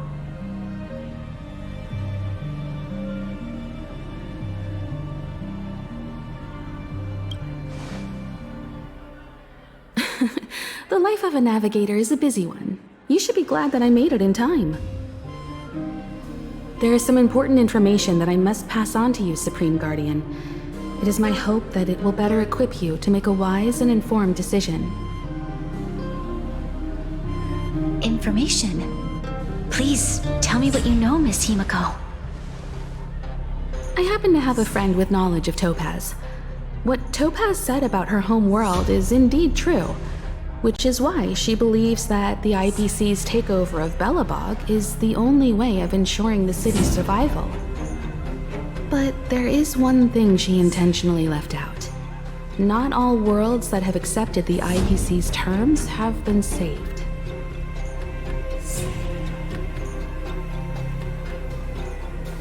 You mean... Performing ecological reconstruction on a planet carries inevitable risks. According to the intel provided by my friend, the success rate for the ecological reconstruction of worlds using the IPC's technology is 63%. Only 63% of planets succeed? That's not exactly comforting. This is the overall average across all IPC projects. The success rate of projects personally handled by Topaz is above 80%. She's undoubtedly one of the most capable people in her field. I wanted to bring these numbers, these probabilities, to light. I think it's only fair that you know all the facts before making a decision. Ultimately, it's up to you, Supreme Guardian, to make the final call. I understand. Thank you, Miss Himeko. This information is of great help. Regardless of how alluring their promises may be, this contract is nothing more than a gamble. As a leader, I cannot let the future of Belobog hinge on a roll of the dice.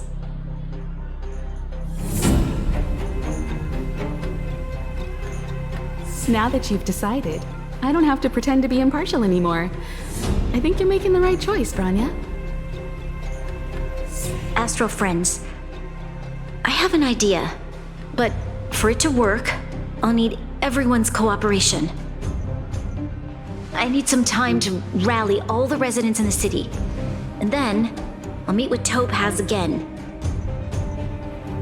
Please locate her for me. It doesn't matter where she is or what she's doing. And if the IPC is still trying to take over Belobog's assets, I ask that you do everything in your power to stop them. Don't worry. Leave it to us. We'll find her. It won't be easy dealing with her, but these two will help me get the job done. Belobog's future is not for sale. And we'll never forget the friends who stood by us in our time of need. Not once, but twice. Stay safe, everyone.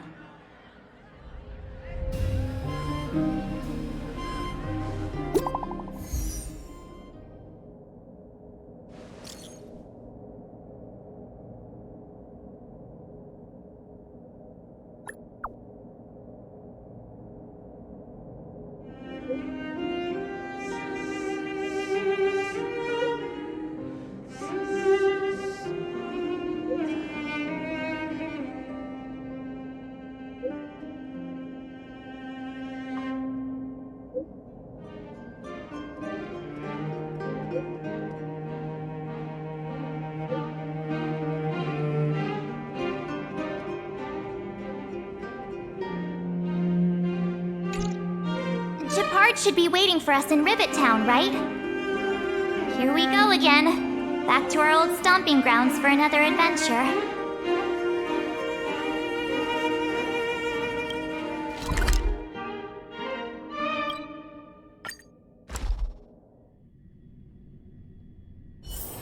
Where there are people, there is noise.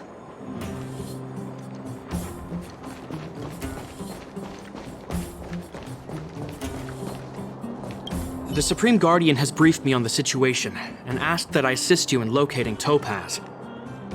Ready to enter Rivet Town? We'll go in together when everyone is set. Keep your guards up. We might run into IPC agents ahead.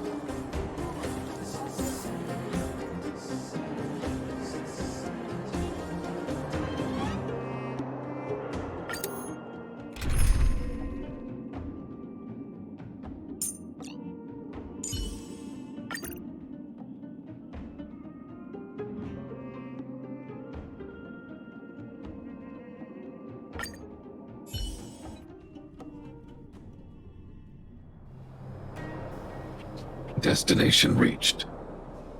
Wow, would you look at that? Huh, I never would have guessed it'd be here. But I don't see any mech or weapons. This place is completely surrounded by mountains. Surely they can't be. Affirmative.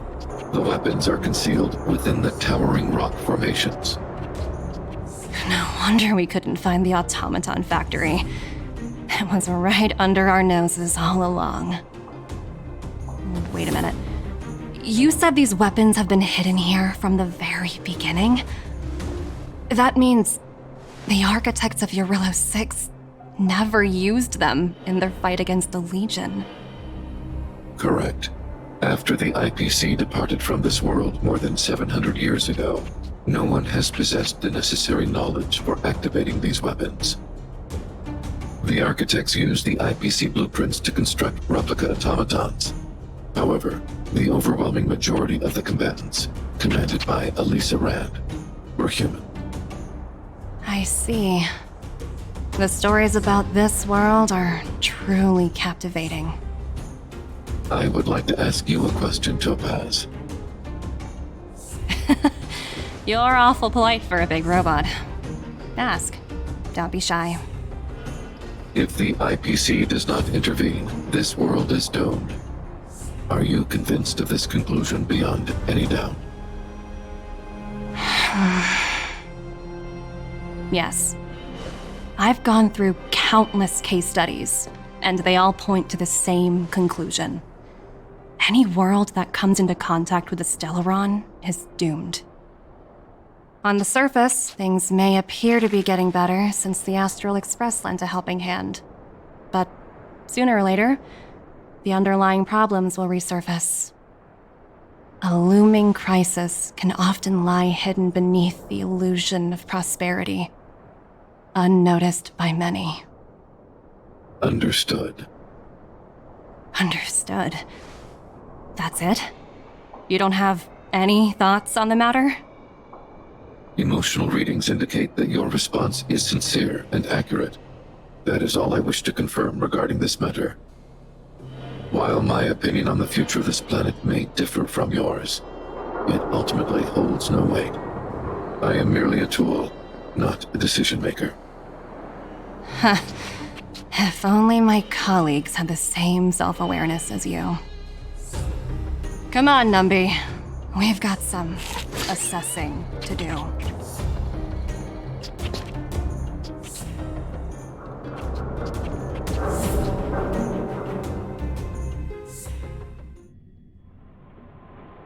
Topaz disappeared after leaving Rivet Town.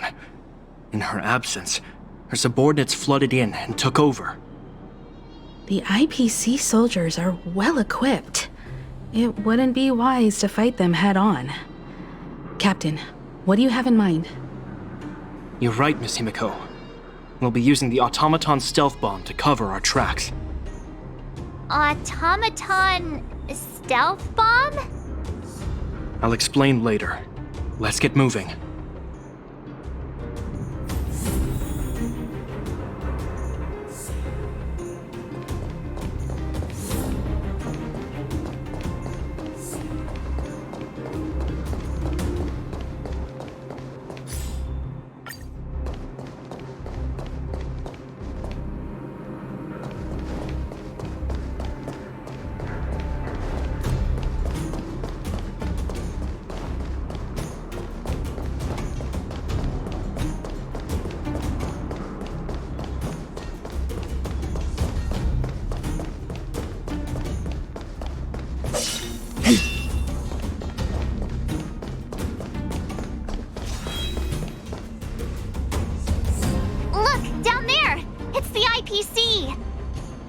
Keep noise to a minimum, everyone. We don't want to alert the enemy to our presence. It's time to deploy the automaton stealth bomb.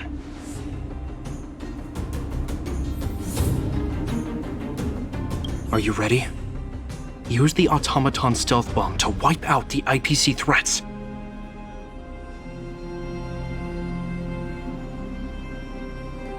Remember, try to avoid being noticed. Remaining hidden will increase our chances of success.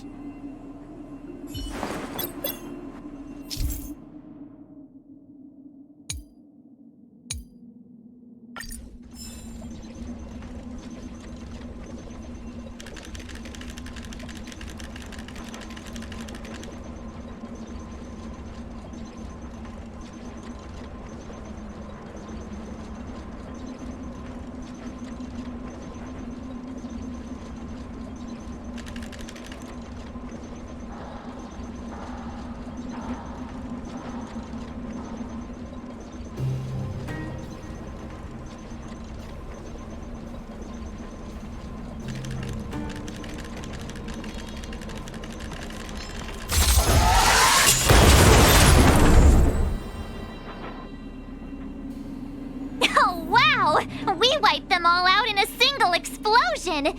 That's what you call efficiency! It's a shame we had to resort to this method, but we had no choice. You Silvermane guards sure are a righteous bunch.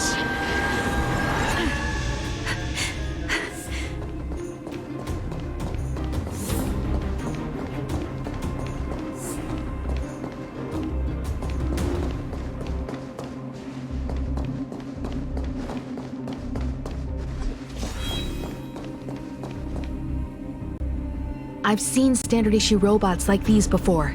It's an IPC field team leader. Correct. The exterior is similar to the Grizzly, but its weapons and armor are more advanced. Hopefully the automaton stealth bomb will still be effective. Let me know when you're ready.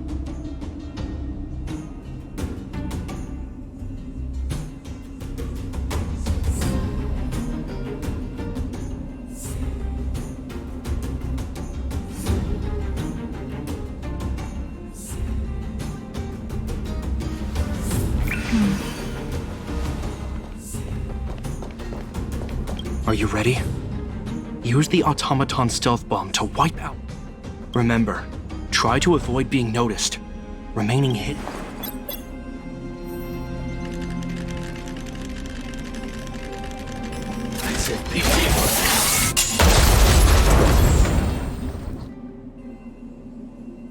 Woohoo! The coast is clear! To be honest, I didn't think it would be so powerful. Good thing everything went according to plan.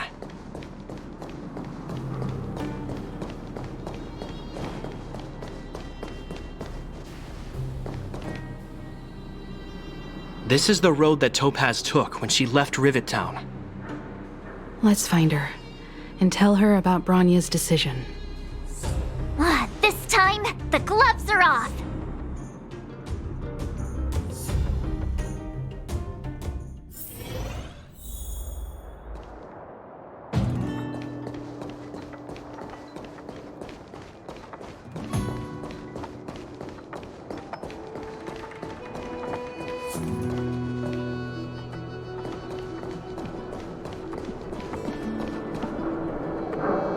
Mr. Svarog?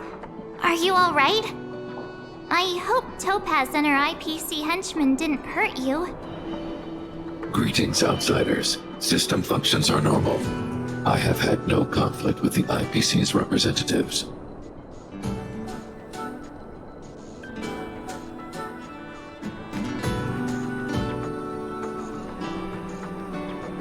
Such a result would be highly undesirable. Topaz is ahead. She had the means to force me to comply with her orders, but chose not to. From her perspective, the only way to preserve Belobog is by incorporating it into the IPC. While I do not agree with her viewpoint, I lack the computational power to provide evidence to the contrary. While it is unlikely, I still encourage the avoidance of any potential conflicts. Unlikely potential? Meaning there could still be conflicts. Don't worry, March. The Express never pursues conflict as a first means. But if it comes down to it, we won't back down either. That's how it's always been. Himiko's right. As long as we can look at ourselves in the mirror and know we did the right thing, that's all that matters.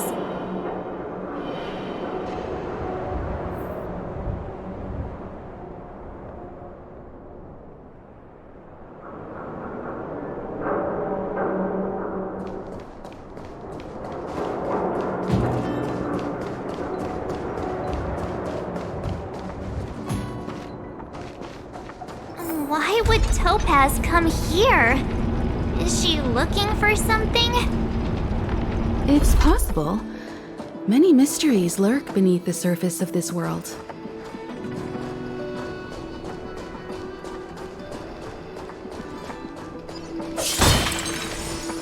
Let's wait and see. In fact,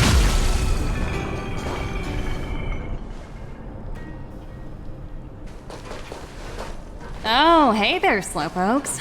I was starting to think you weren't gonna show up.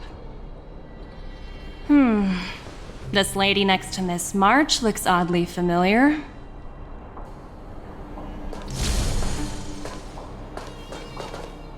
Pleasure to meet you, Miss Topaz. I'm Himiko, the Astral Express's navigator. Oh, wow! I remember now. The illustrious Miss Himiko. Some of my colleagues dream about meeting you.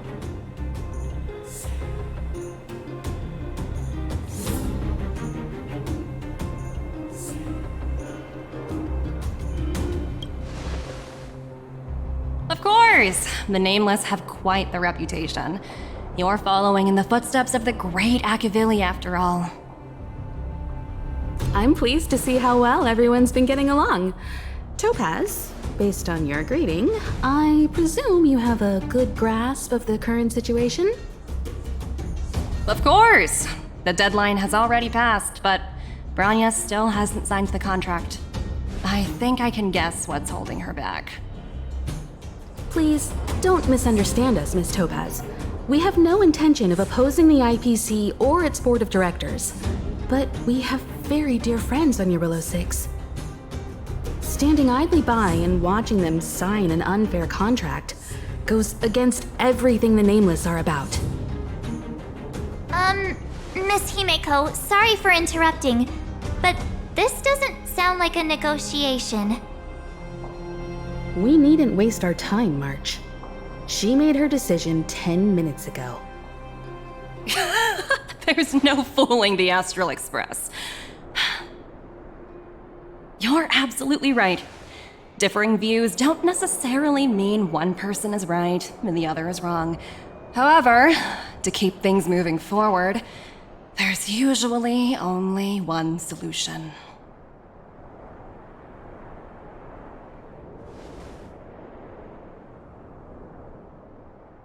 Huh? What do you mean? My superiors have granted me the approval I need.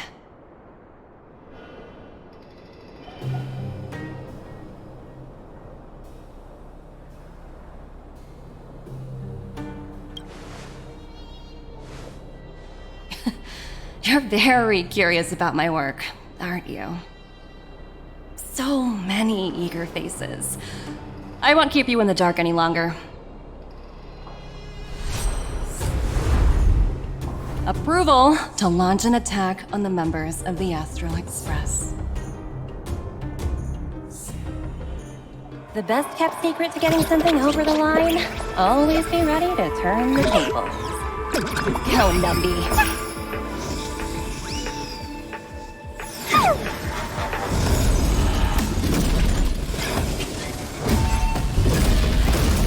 Projects under my wing have no room for error.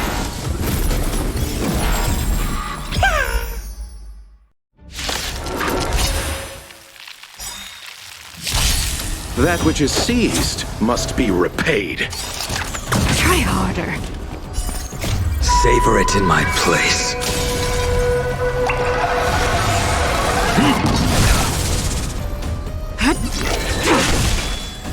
Your end approaches.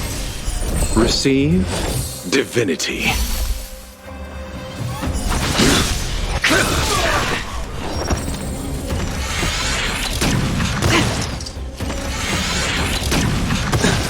Together as one!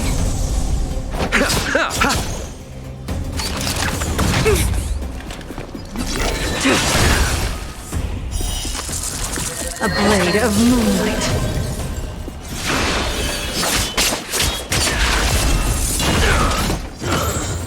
Fail to send you. Try harder.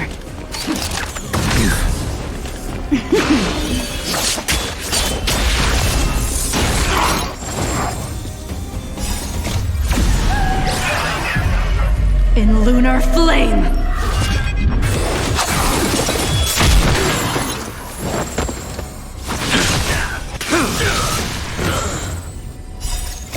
Savor it in my place.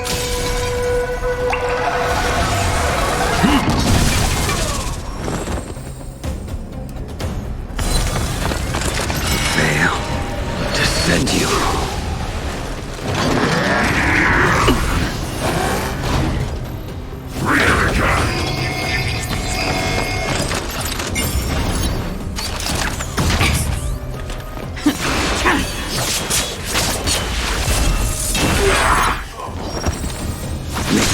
The loss!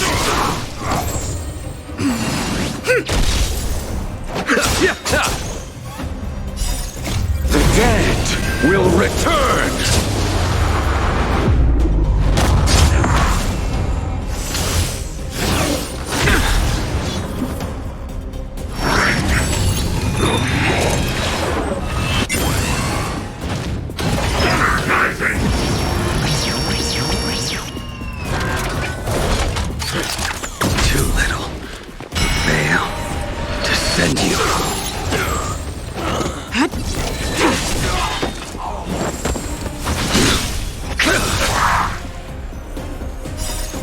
Savor it in my place.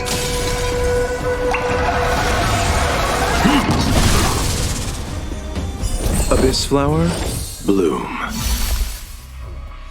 Information in accordance.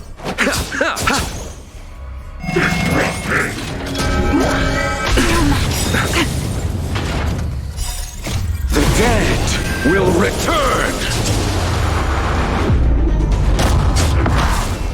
That which is seized must be repaid.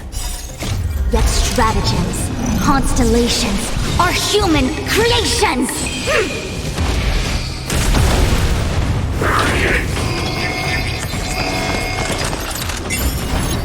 Fleeting light, roaring flood. A blade of moonlight.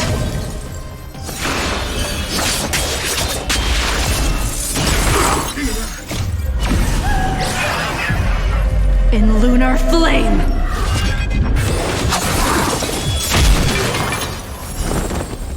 Fail to send you.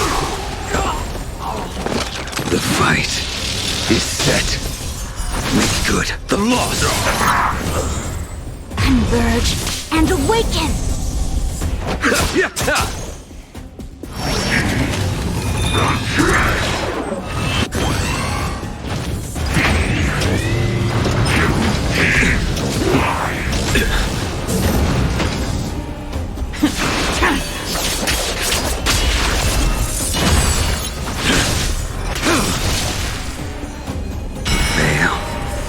Send you. Savor it in my place.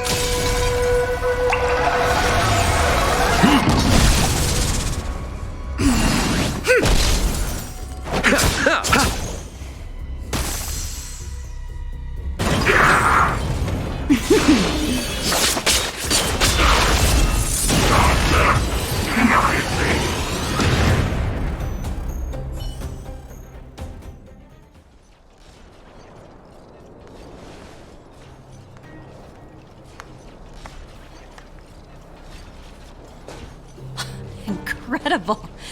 No wonder the Astral Express is so highly regarded. Finished warming up? Now it's my turn. Stop! All of you, put down your weapons! Branya! You're here just in time. Things were about to get out of control.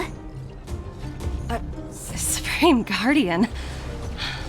I was starting to wonder whether you'd left the Express crew to fend for themselves. That would hardly be becoming of you. I would never do such a thing. There was an important matter that required my attention. More important than this? Yes. I think you'll understand the significance once you see it. In short, I need you to help us evaluate our current progress. Help you?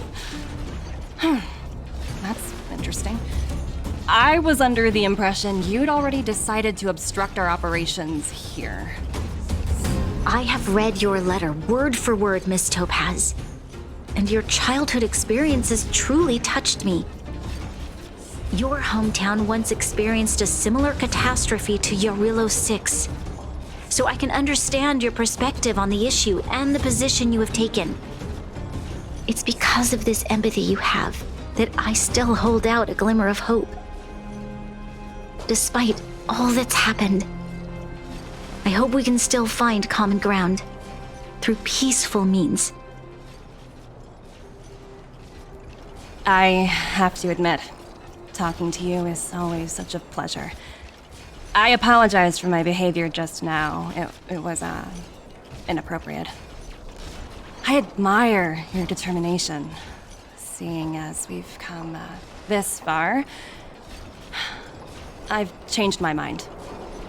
I'll hold off a little longer and see what you have to show me. But remember, winning over the higher-ups won't be easy. I understand.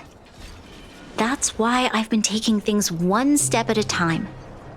The first step was changing your mind. Members of the Express, we'll need your help too.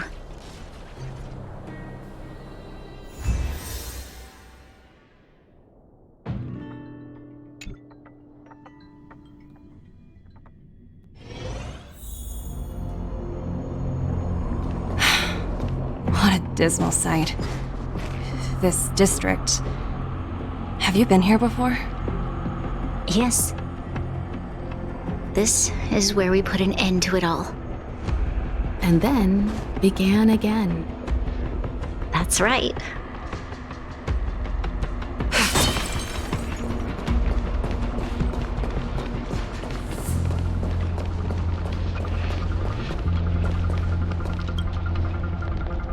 Kyle, sorry for the delay.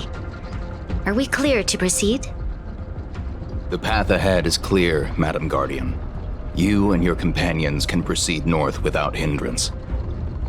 Excellent. The mountain road ahead is a little treacherous. Watch your step. Let's go.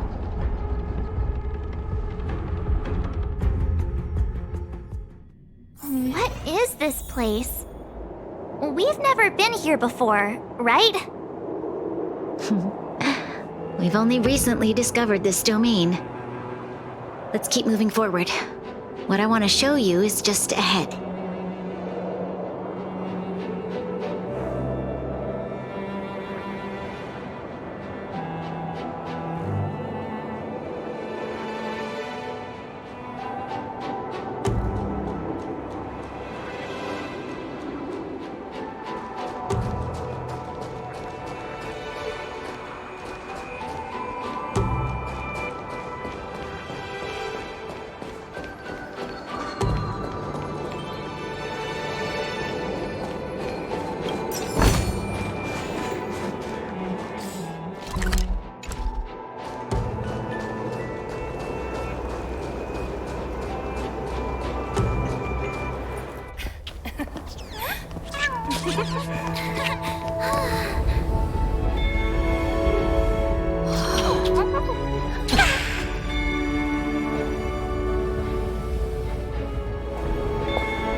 Look, the people of Belobog have not given up. I just want to give them a chance.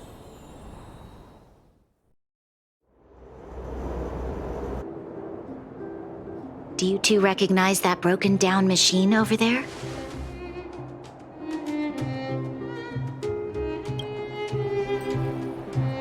I thought you might. Miss Topaz, I know you've done a lot of research into Belobog. I was wondering if there was any information on the engine of creation in your records? Not at all. Which is why I find it so incredible. Such a massive feat of engineering, yet there's not a single mention of it in any of the Strategic Investment Department's reports. I may know the reason why. The engine of creation was constructed solely by the people of Belobog, without any external assistance. The project was led by the first Supreme Guardian, Alyssa Rand. While warriors fought on the front lines, the engineers worked tirelessly behind the scenes, designing and constructing it. So what you're saying is, the engine of creation was a weapon constructed by the Belabogians themselves? Yes, but not entirely. The engine of creation was commissioned for combat shortly after its completion, and played a significant role in the battles against the Legion. But Alyssa Rand had a long-term vision, one that nobody anticipated. For a long time, this feat of engineering was codenamed the Geological Reconstruction Unit. It was actually given a much grander purpose: to help the Belabogians rebuild their homeland and restore their world to its former glory, after driving away all those who threatened it. Remarkable. A vision that would transcend both time and generations of Belabogians. Madame Rand was truly an inspiring leader. Not to take away from the Supreme Guardian in front of me.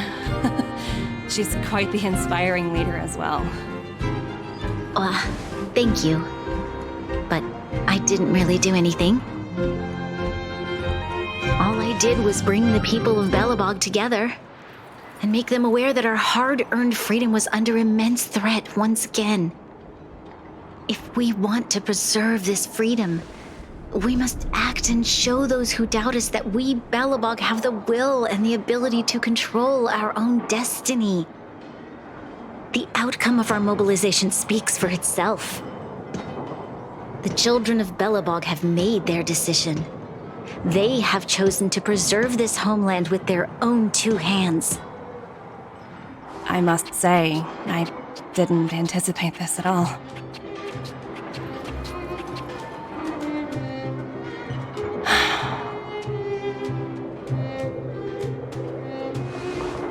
I'll fight for this opportunity for you, Branya. I shouldn't have conflated your own circumstances with my childhood. That was a serious lapse of judgment on my part. My world never had a resolute leader, so people gave up on the idea of saving themselves long ago. But your civilization has persisted through the snow and storms for 700 years. A truly admirable feat. Then, are you willing to retract your previous decision? As for the debt, we'll find a way to gradually repay it. But it'll take some time. Unfortunately, the acquisition of Urillo 6 is a strategic decision that's been approved by the IPC's top brass. Even if I wanted to overturn it, convincing them would be extremely difficult. Unless...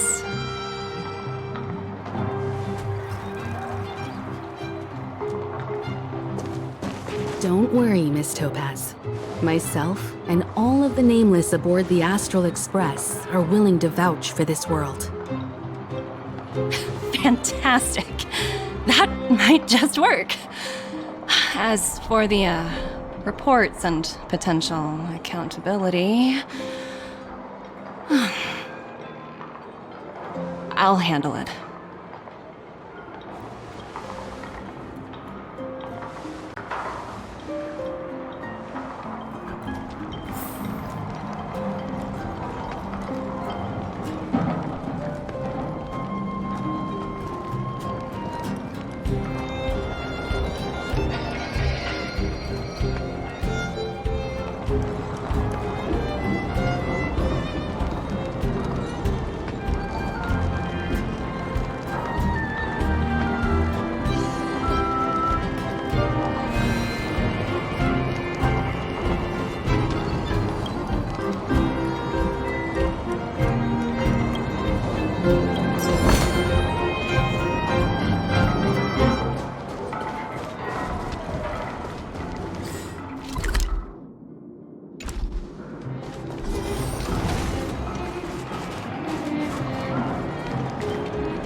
Things were gonna get ugly again. A peaceful solution is always the best. Speaking of solutions, are they repairing that giant robot? The one we fought against? I remember you took control of it and helped us defeat Cocolia.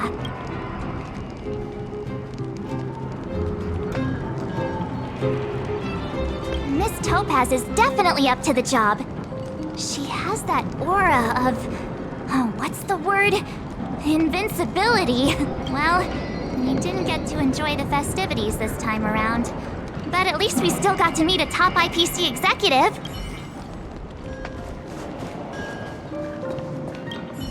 You know, I'd heard you and March speak highly of the Supreme Guardian before, but seeing her methods firsthand left me in awe. We should also be glad that Ms. Topaz is the one in charge of the Eurilo 6 project. If it were someone else from the Strategic Investment Department, things might have gotten complicated.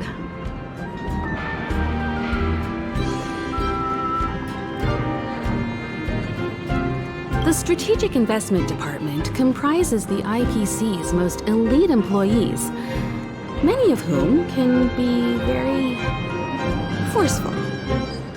Let's talk about this later, when you're back on the Express. You and Marge must be tired after such an incredible journey. It's time you got some well-deserved rest.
Miss Topaz, you mentioned accountability.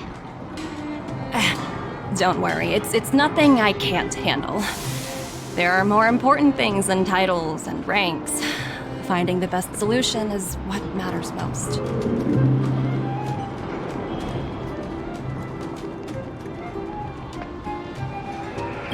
That's unlikely. At most, they might just lower my rank and reduce my bonus a bit. But don't worry, I work for far more than just a paycheck. Thank you so much for all you've done. I never thought we'd drag the Express into a crisis again, much less one that might cause a rift between you and the IPC. A rift? I wouldn't go that far. Also, it's me who's mostly to blame. I didn't keep my subordinates in check.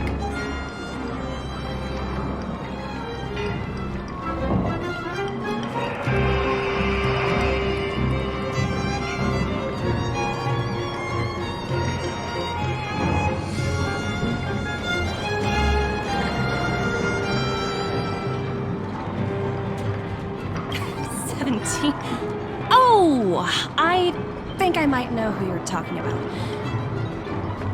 You could say he's a special case. For most people, the interview process is much shorter.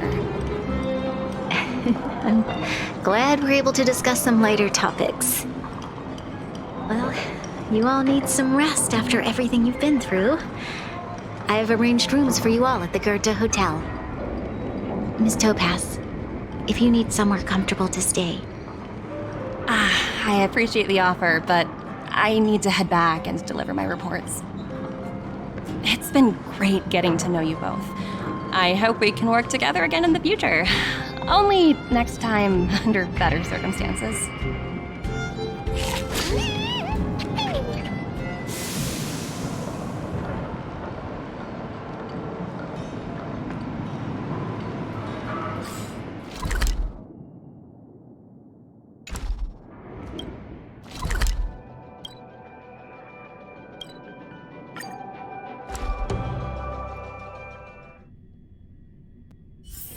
Where there are people, there is noise.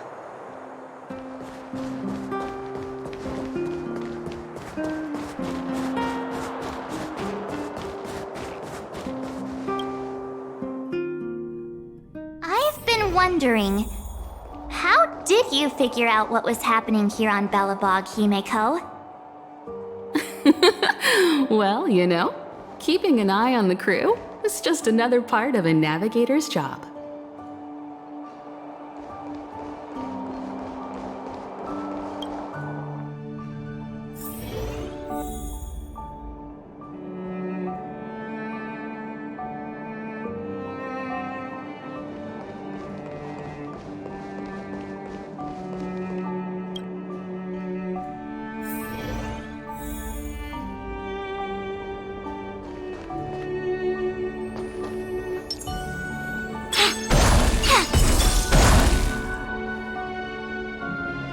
March was looking forward to the Soulwarm Festival for ages. Looks like she's missed her chance this time. I never thought this trip would be so... tiring. Time for bed.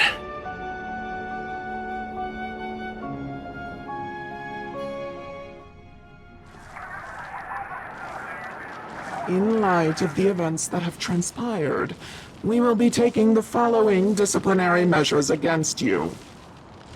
Your rank will be demoted from P45 to P44 with corresponding adjustment to your basic salary. All bonuses for the current cycle will be revoked, including stock options and performance bonuses. You will need to submit an additional report regarding this incident to Diamond. If you have any objections to this penalty, you may also file an appeal in writing. I have no objections. Understood. Is there anything else anyone would like to add? If there are no further remarks, this meeting is concluded.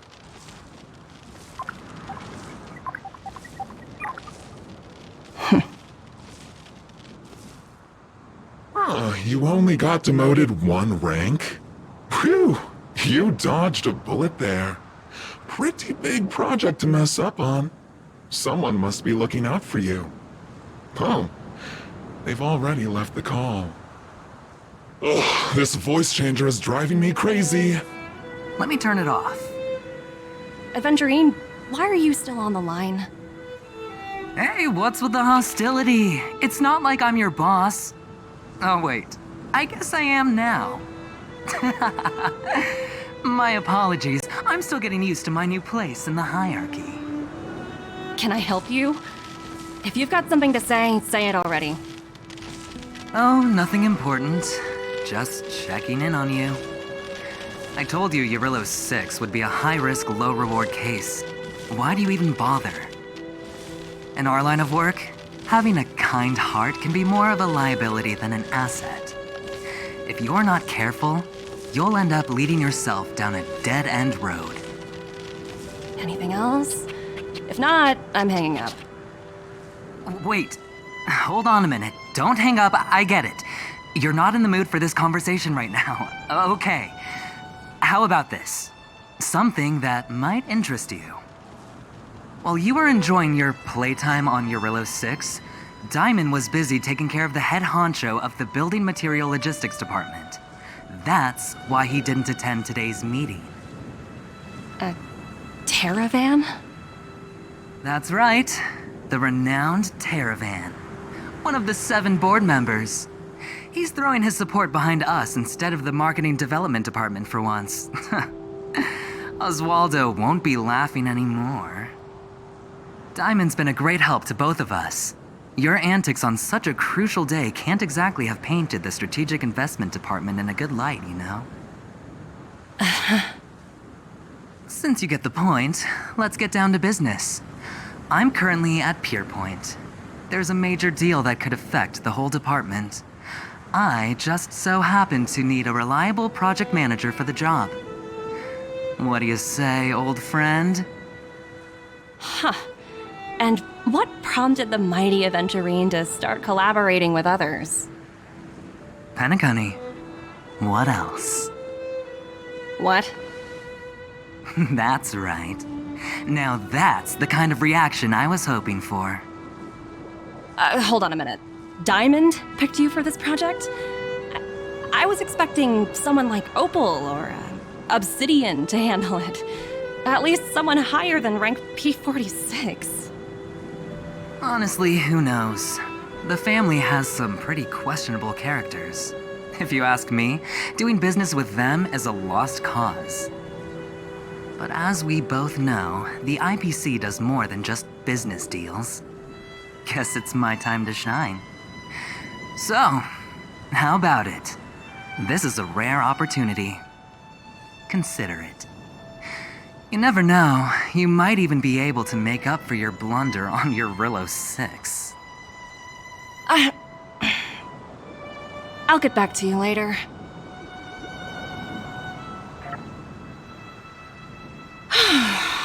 Seems like it's just one wild ride after another.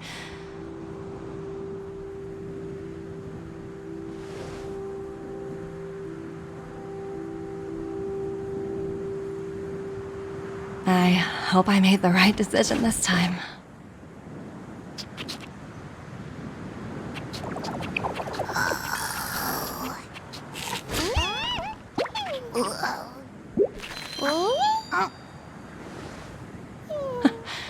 This snow is mesmerizing.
Mere worldly possessions.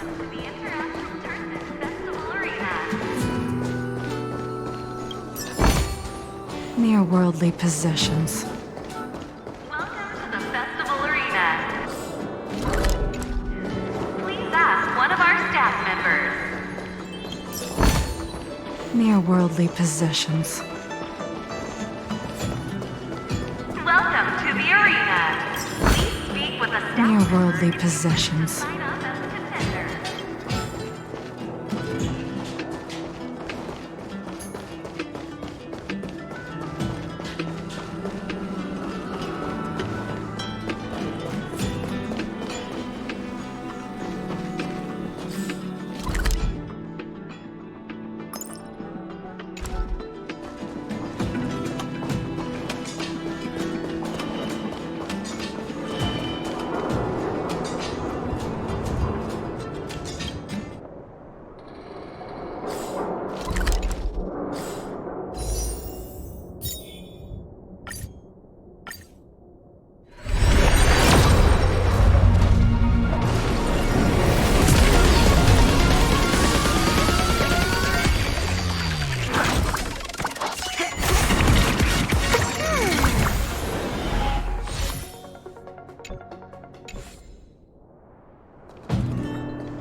Heave ho! Heave ho! Huh? Trailblazer, do you need help with something?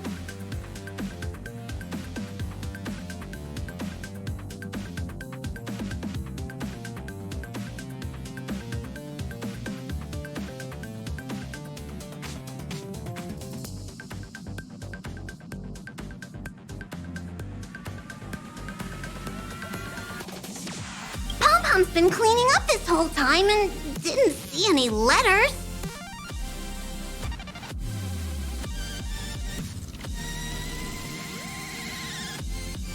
What? Ah, don't scare Pom-Pom like that! Why are there always strange things sneaking onto our train? Pom-Pom is going to upgrade the security level around here. What does the letter say? It looks like an invitation. Who could have sent it? Does Don Hong have any friends on the Law Fu? If Pom-Pom remembers correctly, he said he was exiled from there, right?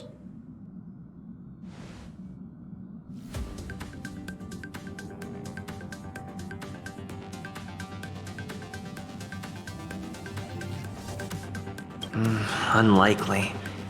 If the general sent the letter, he would have signed it. Why don't you show Don Hong the letter? You know where to find him.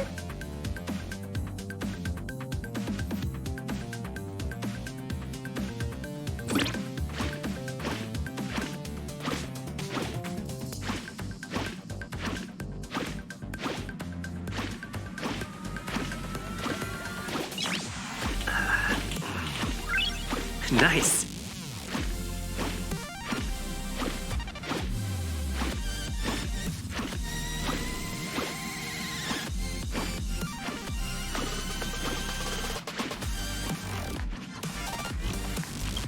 Hey! It's my first time on the Astral Express. I've heard quite a bit about the hospitality of the Nameless. Shouldn't you be showing me around? I'm just messing with you. Lighten up. I'm definitely not the first IPC staff member to board the Astral Express. I've heard that the IPC and the Nameless cooperated frequently when Akavili the Trailblazer was still around. I've also heard that the board once considered spending a fortune to buy out the Astral Express and to make it part of their business. However, all their offers were quickly declined. Just between you and me, I think declining the offers was a smart choice. Capital definitely plays a critical role in the universe, but if everything in the world revolved around it, then life would be a lot less romantic. Don't you think?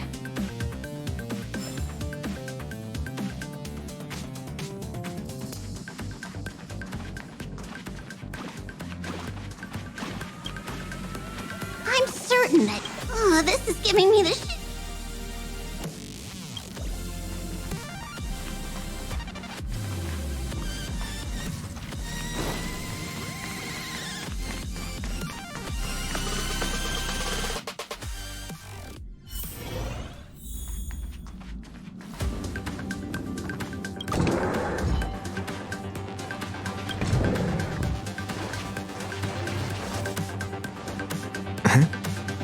What is it? Do you need something?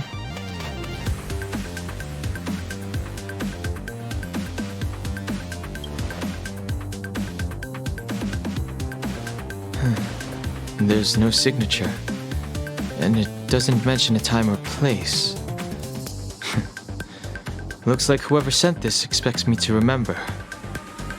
Unfortunately, I'm going to disappoint them.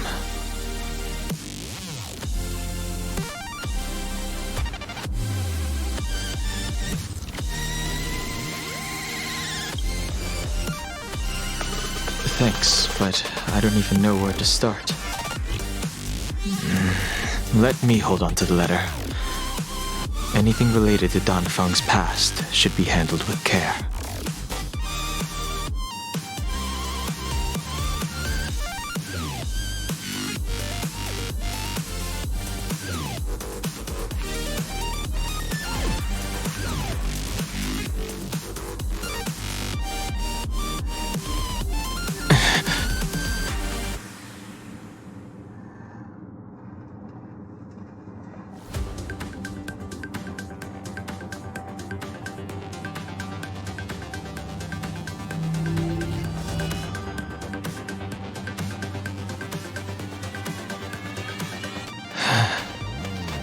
Just as I thought. There was more than met the eye. Letting him leave first was a wise choice. I can't put him in danger again because of this. But if he didn't send the letter, then who did? Maybe I should make a trip to the seat of divine foresight. I need to ask Jing Yuan about the Stellaron hunters.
After all this time away from the Luofu, the seat of divine foresight has only become more hostile. It's quite reassuring. Relax. You needn't be so cautious, young man. I'm just reminiscing about the old days. However, I never thought Jing Yuan would send you to accompany me. It would seem our fates are intertwined. Huh?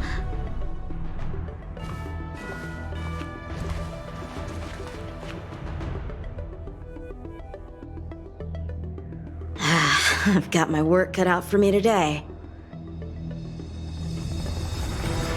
Well, if it isn't Don Hung. Greetings. I need to speak to the General about something. Looking for compensation for the injuries I gave you? I accept full responsibility. They can deduct my next 100-year salary if they like. The Cloud Knights were doing their duty. I'm here to ask the General about the Stellaron Hunters. You came at a bad time. The General is busy with urgent work. You probably won't be able to meet with him today. But he did leave a message. Don Hung, do you recognize the person on the steps? I can't say that I know her, but she does look a little familiar. Is she a guest of the General's? You don't remember her? I see. I suppose the memories of your previous life really were wiped clean after the rebirth. That is Jing Liu, the previous sword champion of the Xianzhou Luofu. She was the closest friend of Imbibitor Lune, your previous incarnation. She was also the General's master. According to records of wars past, her blade has slain countless denizens of abundance. Not even the feather guards of the Wingweaver, the father wolf of the Borazon, or the gigantic mecha beast could withstand a single strike from her. She's a renowned legend. However, those are ancient stories. It's a shame that even a hero like her wasn't able to break free of Mara. It is said that in the end, Jing Liu lost her sanity and slaughtered anyone in sight.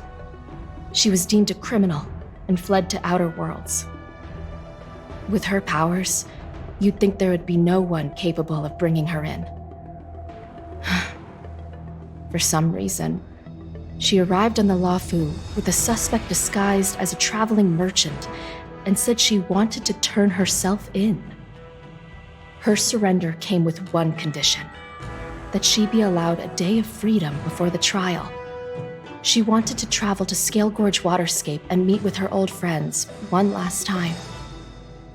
I can't believe Jing Yuan actually agreed. Before he left, he ordered us to accompany Jing Liu during her last day on the Luofu. We're hosting an honored guest. We're escorting a criminal.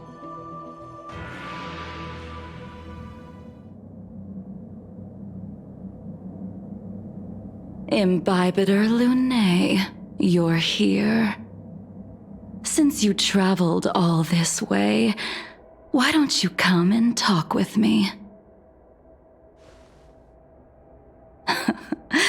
Or should I call you by your name in this lifetime, Don Hung?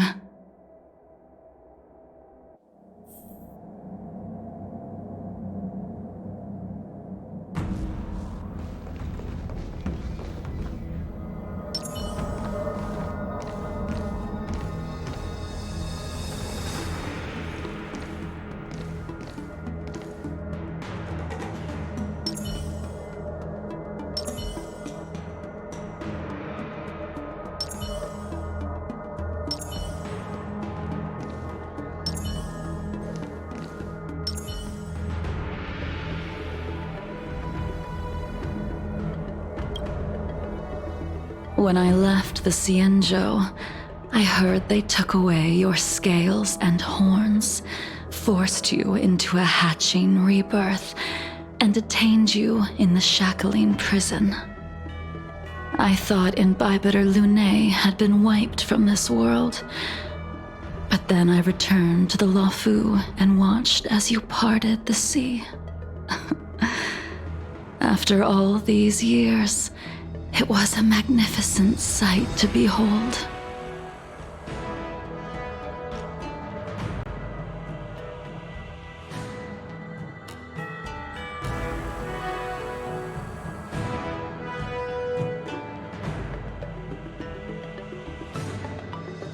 The life of Imbibitor Lunae ended.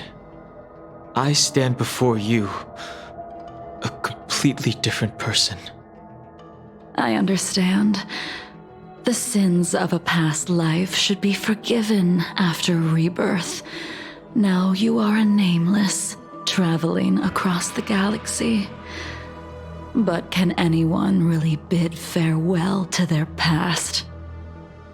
If my guess is correct, the Preceptors were unwilling to allow the Ichor line to end, and hoped for the Imbibitor Lunae's resurrection. That is why they tampered with the molting rebirth, and turned you into what you are now.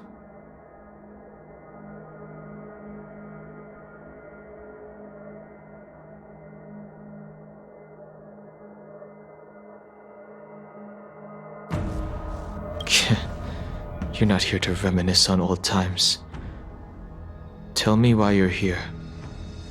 You didn't hear? That Vidyadhara girl explained it clear as day. I returned to the Luofu so I could surrender myself to the Alliance and atone for my sins. I did, however, have one request before the trial. I asked to be given a single day to go and see old friends, and to fulfill promises I made long ago. Jing Yuan has always been an understanding person. He heard that you would be coming and agreed to my request. So, you're the one that mailed the letter to the Express. That's right.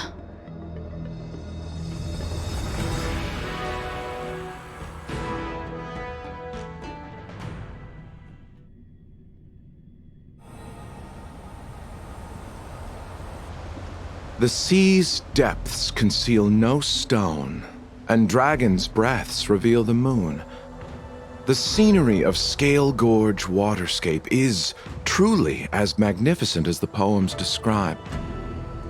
But as a suspect, shouldn't I be bound and interrogated in the shackling prison? Is it really appropriate to bring me to a place like this, General?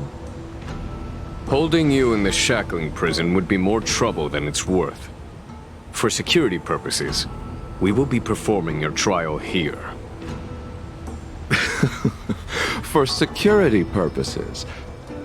I suppose it's not my security you're talking about. The Stellaron's descent, the Ambrosial Arbor's resurrection, the Destruction Emanator's impersonation of the Amicassator.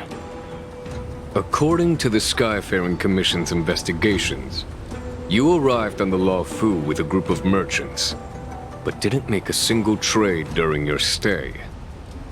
Your departure coincided with the day the calamities took place. You took advantage of the chaos to sneak into the shackling prison, but seemingly took no course of action. Now you claim that you are responsible for the Stellaron crisis and wish to surrender yourself. Your behavior truly is puzzling. I can't seem to piece together your motive. I was asked to deliver a token in my capacity as a traveling merchant. I knew nothing of its significance. I admit I did have my own agenda for entering the shackling prison, but in the end, I found that the Luofu did not possess what I was looking for. It is through fear of punishment that I am choosing to surrender. The galaxy is a vast place, but I am merely a wanderer. It would be silly of me to think that I could outrun the Alliance.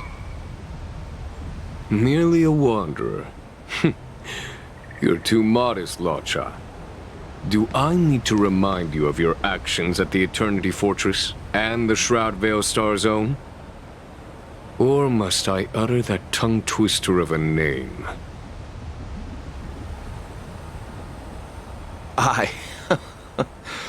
Well, they don't call you the Divine Foresight for nothing, General. You flatter me. Fortunately, I did my research, or this conversation would have been quite dry. Seeing that you sense something is amiss, are you looking to defend me and clear my name of suspicion? That is beyond my control. Attempting to undermine the Alliance is a grave crime. According to protocol, you are to be held on the Xianzhou Shuling for a joint trial before the 10 Lords Commission and the 7 Arbiter Generals. However, at present, you have the opportunity to enjoy the beautiful scenery of Scale Gorge Waterscape. It will be the last view of the Law Fu you ever lay eyes on.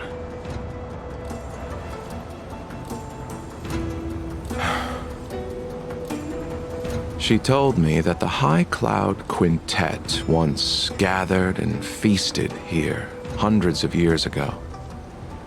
The unparalleled sword techniques of your master, the mesmerizing cloud hymn magic of Imbibitor Lunae Dan Feng, the artful piloting skills of Bai Heng, the divine weapons crafted by the Juming artisan Ying Xing, and the unmatched stratagem of the General. The 5 of you vanquished evil from the world, creating legendary tales in your wake. Unfortunately, nothing lasts forever, and the High Cloud Quintet disbanded as each of you went your separate ways. You removed me from the shackling prison and decided to interrogate me here. But not for security purposes. You wish to discuss things that shouldn't be overheard. You wish to discuss the one person you've avoided mentioning up to now. Your master, Jing Liu.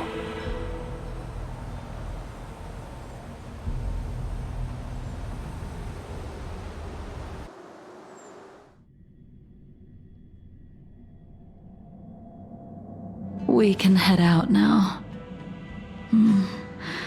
I would like to visit a few places from my memories, enjoy a glass of wine, and reminisce about the good times. Have you mistaken yourself for a tourist?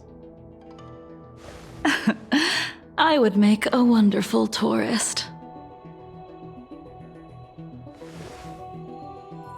Lower your guard, young man. I have already surrendered myself to the Alliance, and I will keep my word. Besides, your general has already agreed to my request. Imbibitor Lunae, you must accompany me. I won't take no for an answer, regardless of whether you're still interested in your previous life. Accepting my letter means that you've accepted my invitation. Lead the way. Where should we start? Should we go to Stargazer Navalia first, or to the Artisanship Commission? So many memories are swirling inside my head. I can't get a grasp on any of them. When the people of the Xianzhou live to be more than 1,000 years old, each day is like carrying the weight of a mountain through an interminable maze. How hard is it to choose a destination? We're going to Stargazer Navalia. Problem solved. The young are the antidote. Stargazer Navalia it is.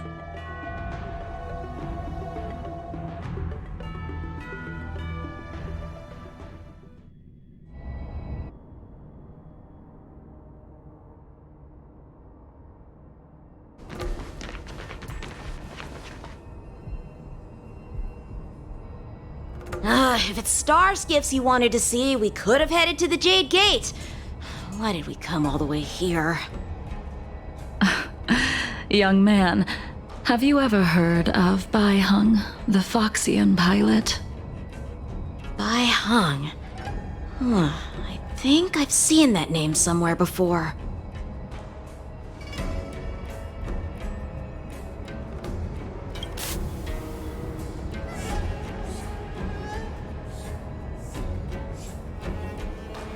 Let the noble High Elder drown the enemies in rain. We just need a watch from the sky, I presume? Imbibitor Lunae, if memories are returning to you, share them.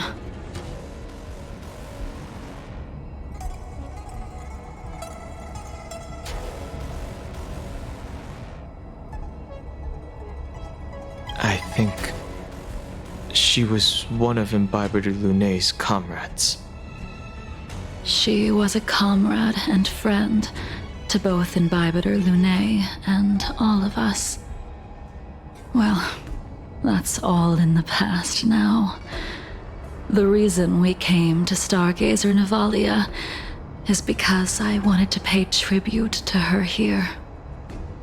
Huh? You mean the Foxian soul-soothing ceremony?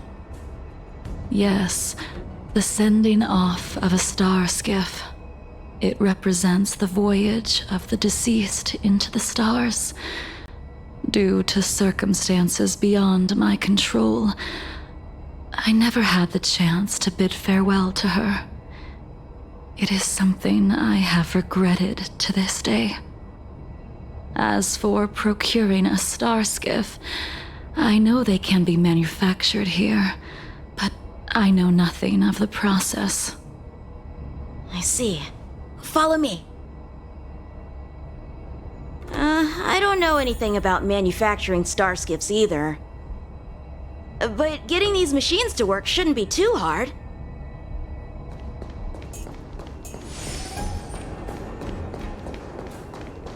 Careful. There's still Stellaron spirits lurking around.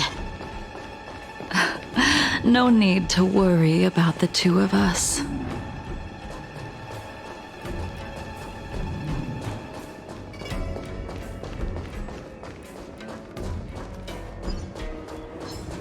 The moonshine moment truth.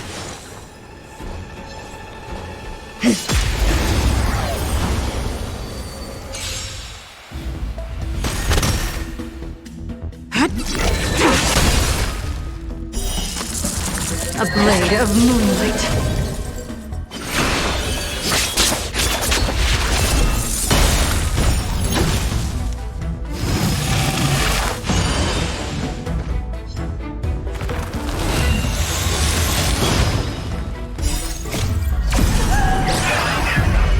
In lunar flame!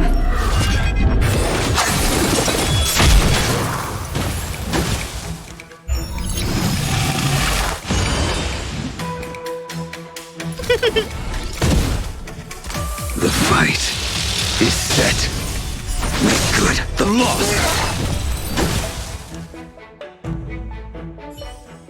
Careful. There's still Stellaron spirits lurking around. No need to worry about the two of us.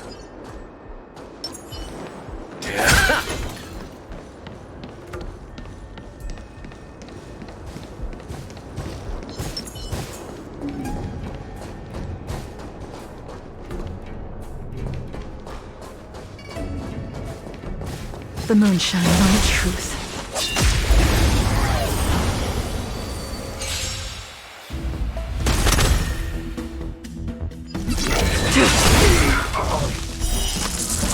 A blade of moonlight.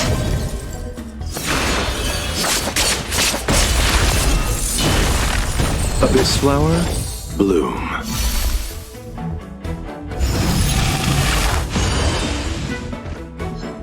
Who's the lucky one today? Your end approaches.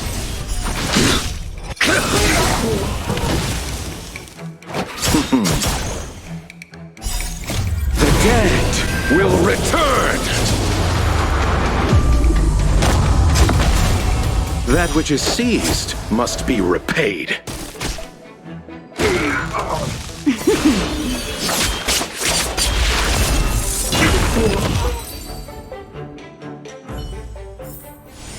Do not concern yourself with the outcome.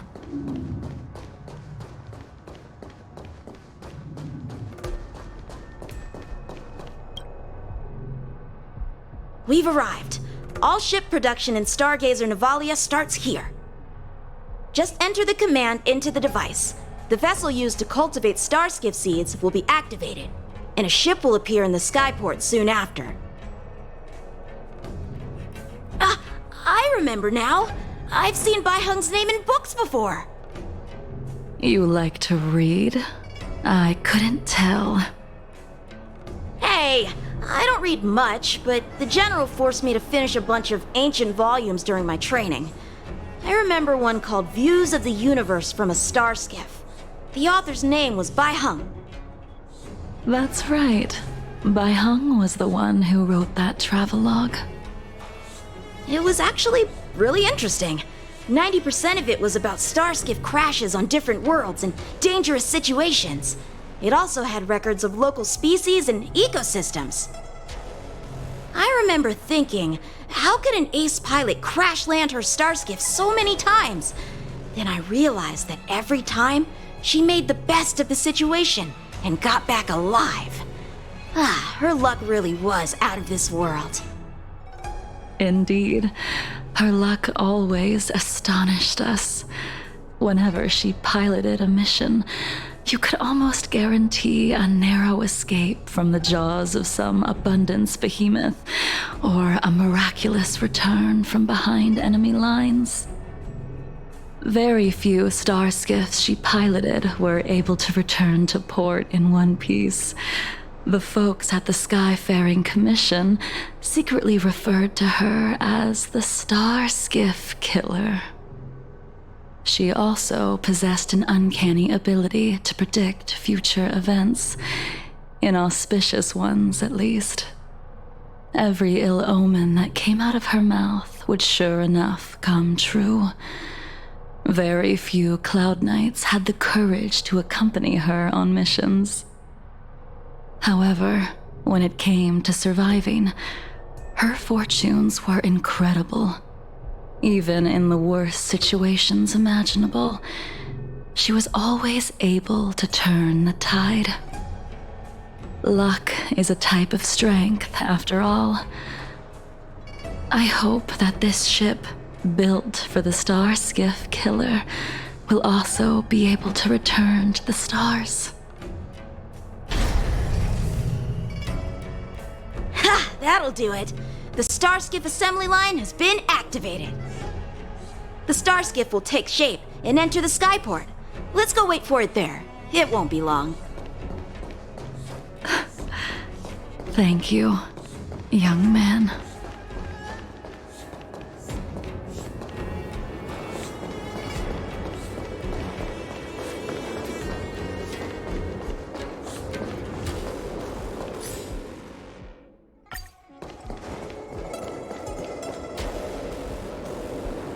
See, the Starskiff is complete. After being away from the Lawfu for so long, I can finally say farewell to you. So, what happened to Bai Hung in the end? In the end, I do not think the details are necessary. We are here today to commemorate her. In Bibiter Lunae, do you still remember the battle against Shuhu?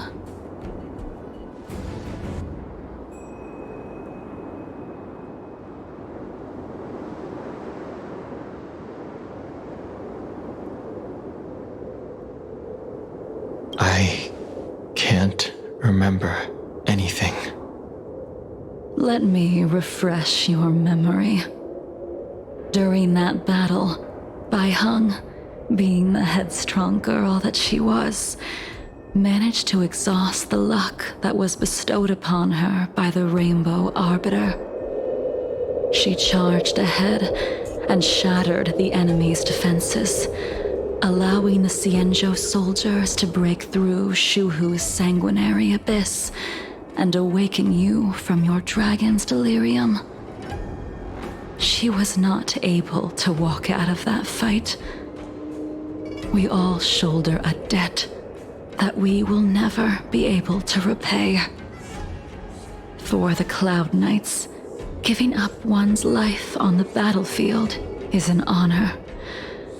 But that wasn't something you believed in, Imbibitor Lunay. You couldn't accept that Bai Hung was gone. Instead of leaving her to eternal rest, you decided to... You made a mistake that can never be undone.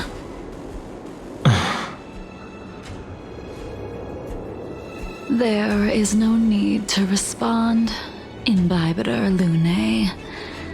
Your answer is no longer important. And now, I will send off this starskiff.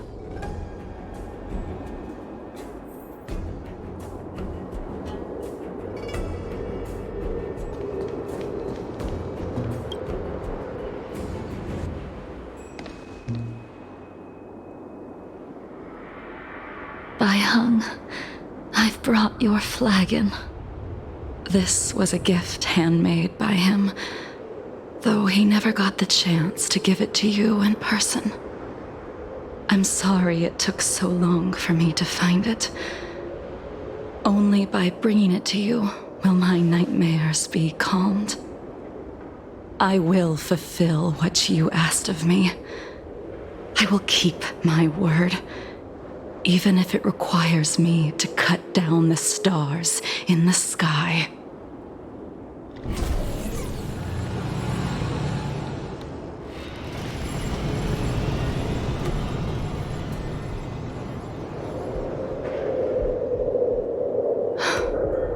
Let's go. The Artisanship Commission is next.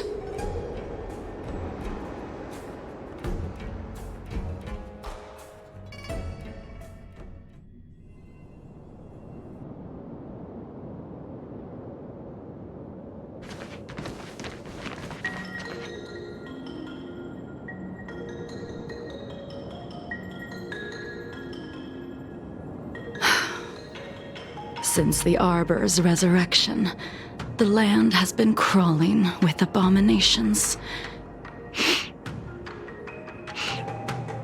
Even the Artisanship Commission's prized creation furnace is hanging on by a thread. The crisis happened too suddenly. All the craftsmen and apprentices fled. Only a single master craftsman was left to hold the line until reinforcements arrived. That's how the creation furnace was saved. Interesting. Stubborn beyond valuing his own life. That reminds me of an extremely arrogant acquaintance. If he were to see the chaos of the Artisanship Commission today, he would burst into laughter at the Xianzhou's incompetence. What's that supposed to mean? What's wrong with saving your own life and waiting for the Cloud Knights to arrive? And yet where were the Cloud Knights when danger was at the door? From what I heard, it was a group of Outworlders that came to the rescue. The Luofu's delves are big places. Besides, some of the troops were deployed to the Yao Qing's campaign. The Cloud Knights were spread thin. It was impossible to guard everywhere at once. Young man, why don't we continue our previous contest? Show me whether the sword techniques you are so proud of have improved. You just want me to do all the work. You think I'm gonna grant endless requests for a criminal? You go on ahead this time. We'll meet up at the creation furnace. Why did you send him away? It is of no importance. But you and I haven't had a decent contest in ages. I don't plan on fighting. I'm not asking you to point your spear at me. Could it be that the abominations here aren't enough to motivate you?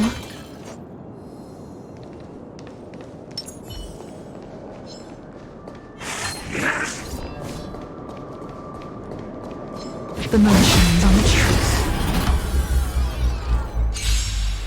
Even after your rebirth, your moves and techniques haven't changed one bit. When I move, it's like you never forgot.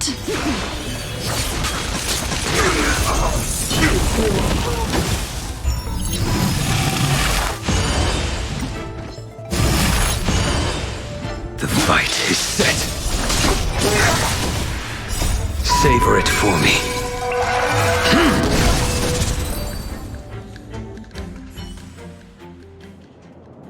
Come on already. What took you so long this time?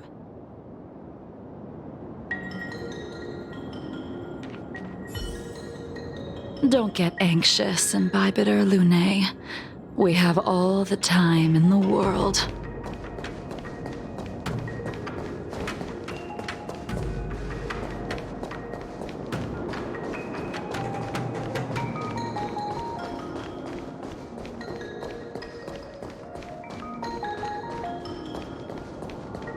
Can't be. The motion on the truth.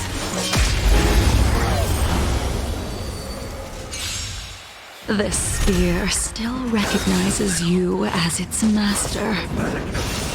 Imbibitor Lunae, do you know who crafted it for you? It's been with me ever since my exile. I don't remember when I started wielding it.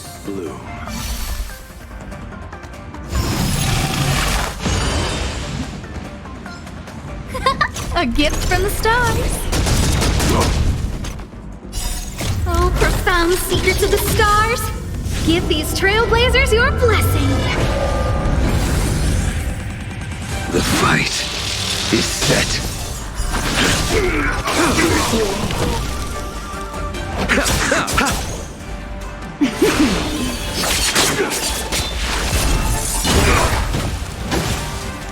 Fail to send you.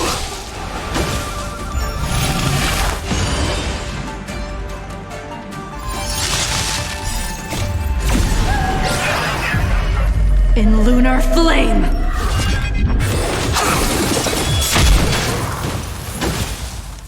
Look out!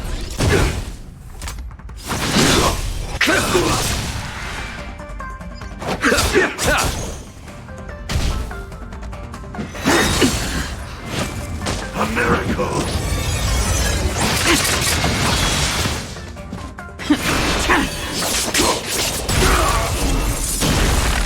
Receive divinity. That which is seized must be repaid. The dead will return!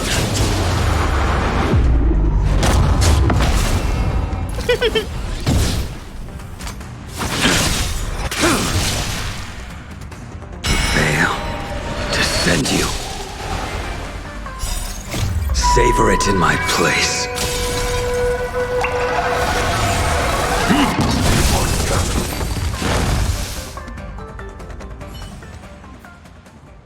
You can continue to convince yourself that you are merely the reincarnation of Danfeng and have nothing to do with his sins. And you can keep insisting that you have forgotten everything. But you cannot run from combat, Danheng. Your spearmanship is identical to Imbibitor Lunae's. Come combat is like smelting, purging the impurities with burning flames and exposing a person's true nature. Those are the words of the one who made Cloudpiercer for you. Do you remember? Out of all of us, you were the closest to him. It was strange, really, to see someone so arrogant get along with someone so proud.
I'd rather leave this world in a blaze than live until the end of time. I will let all of the Xianzhou know that a brief moment of my life is worth more than their long and meaningless lives. Yingxing. You still remember his name. When he was but a child, he swore to take revenge on the abominations. That's what drove him to travel across the stars to the Xianzhou to receive training. When I first met him, he wasn't even as tall as my sword. But he was boasting about mastering all the crafts of the Artisanship Commission by the time he was 100 years old. The little brat was no less arrogant than the High Elder. At first, I wasn't too fond of his defiant nature, but when we met again, he was able to craft weapons that astonished the master craftsmen. He even snatched the Artisanship Commission title of Furnace Master. Unfortunately, the Alliance would never allow a short-life species to run the Artisanship Commission. He was only able to prove his worth alongside us outcasts in the end.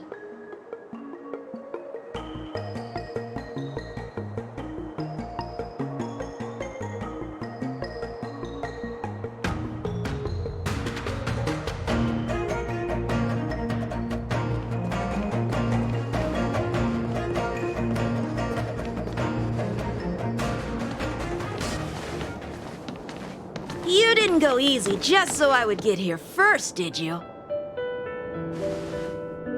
Of course not. Your technique must have improved so much that I simply couldn't keep up with you.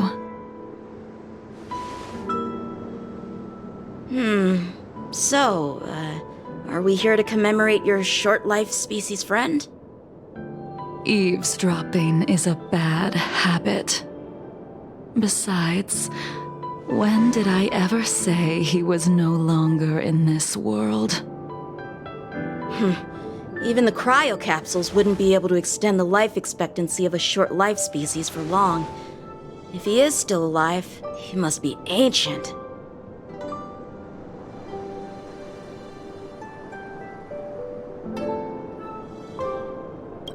He transformed into a long-life species? Correct. Such are the twists of destiny. Some people are born with unparalleled foresight and exceptional intelligence, but make the most ill-advised choices at destiny's crossroads. As smart as he was, he made the foolish attempt to use the flesh of the Abundance Emanator to aid Imbibitor Lunae in resurrecting his deceased companion. His stupidity turned him into a monster, cursed with immortality. His soul was shattered and became the evil that he hated most. The irony. For an old friend, you don't seem to have that much pity. I gave him a second chance. Does that not count?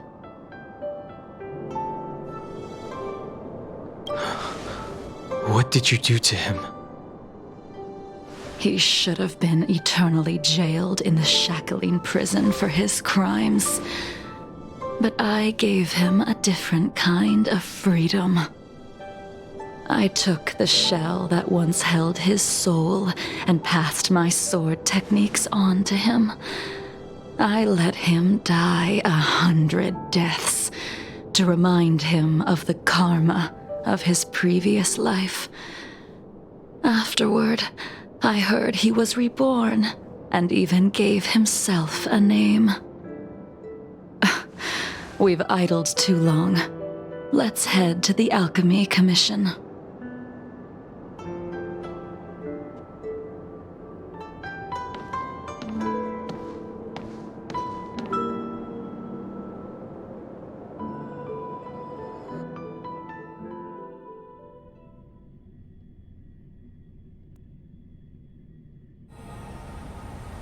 As a follower of the Rainbow Arbiter, you have witnessed the catastrophe brought upon by the plague's author, General. Living beings turning into undying monsters, eventually used as sacrifices to the abundance. What do you think should be done to put an end to it, General? The Alliance follows the Rainbow Arbiter's edict to continue ridding the world of evil, so that one day Yaoshi might be vanquished and the cycle of life and death restored. Under the auspices of the Rainbow Arbiter, the faithful Cloud Knights continue the hunt. Their devotion and sacrifices are indeed commendable, but their devotedness has made them close-minded. Take me, for example. My powers originate from the abundance, yet my goals are aligned with the Alliance. The Hunt is not the only faction in the universe that wants Yaoshi dead. It is natural for short-life species to yearn for immortality. That is expected of any intelligent life form. To want to eliminate these thoughts would be equivalent to killing an eon. Such a goal is so impossible as to be laughable, to be honest. So, in order to sever Yaoshi's curse, one must look to the source for a different solution. Your master happened upon a revelation and returned from the Mara. She has traveled many worlds and discovered a solution. I'm listening. I apologize, General. I'm afraid the next move will have to be made on the Shu Ling. As I expected. Your surrender is just the next step in your scheme. You wish to avail yourself of the Ten Lords' decree to enter Shu Ling and stand before the 6 generals, even the Marshal. That is your true agenda. And the purpose of the contents of your coffin. General, you said it yourself. This is beyond your control. It is the law of the Alliance. We cannot deviate from it. Splendid, well done. This was a spectacular move. You've changed, Jing Yuan. The man I knew would never have admitted he was bested.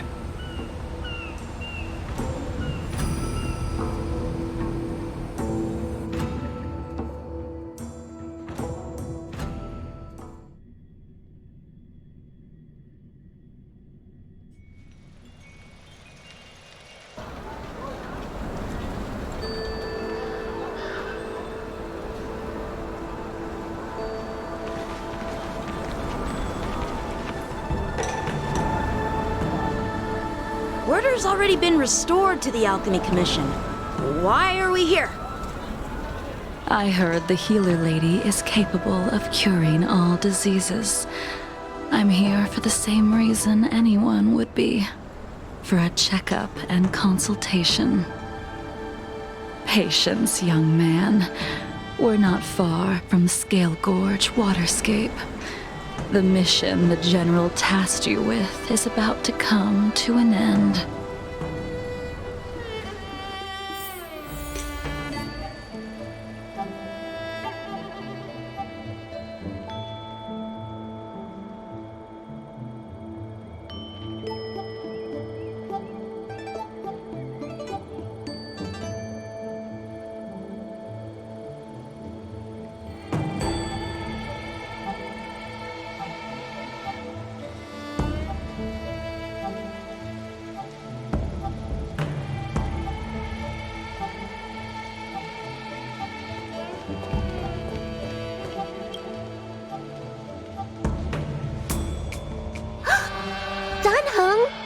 What a surprise!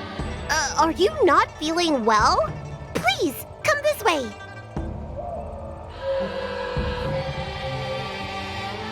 Miss Bailu.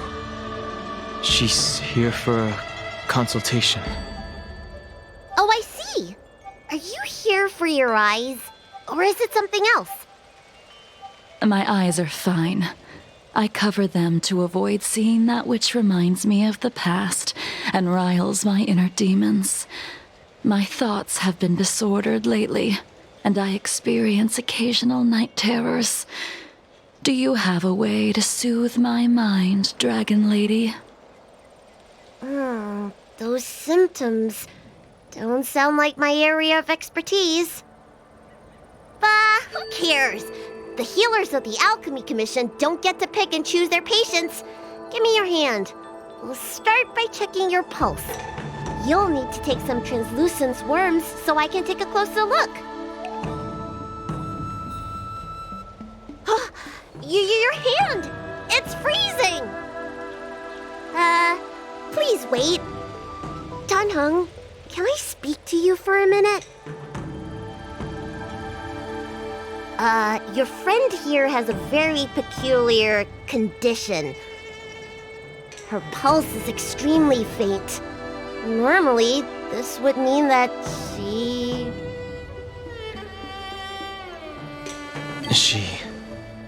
won't live much longer.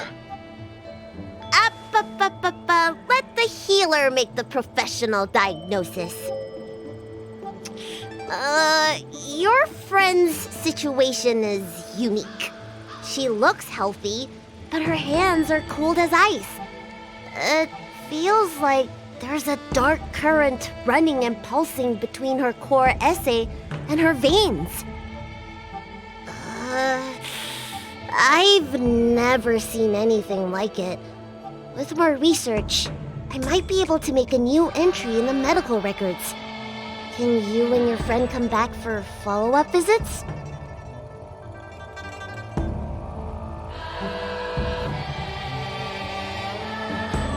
Today's her last day in the Luofu. What a shame. If she could stay for a few days, I might be able to figure out how to cure her. I'll do my best. No matter what I administer, she's gonna need to drink a ton of warm water from this point on. Come with me. I'll prescribe her some soul-returning vitality infusion. It won't cure her, but I'll... Wait! Where did my big medicine box go? I'm sorry. Ever since the disciples of Sanctus Medicus were expelled, things have been a mess around here. Dunhung, you mind coming with me to retrieve my medicine? I could use your skills. Are you in trouble, Dragon Lady? I'll come along as well. No. No trouble at all. It's no bother. A little walk will do me good.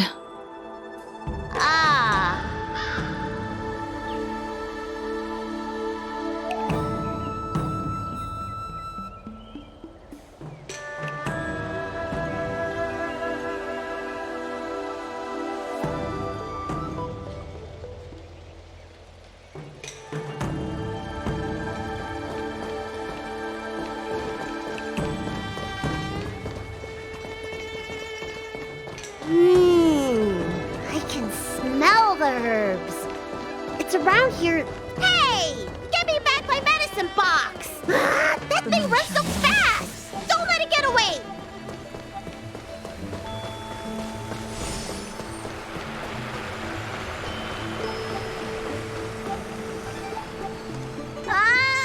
There's an even bigger monster protecting this one! When did so many creatures start visiting the Alchemy Commission? Careful. Allow me to eliminate these obstacles, Dragon Lady. Stand back. The chill of my sword freezes everything in its path.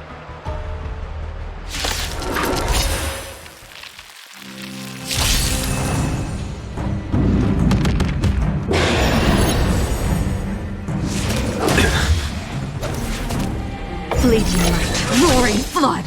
Who's the lucky one today? Your end approaches. Make good the loss. Receive divinity.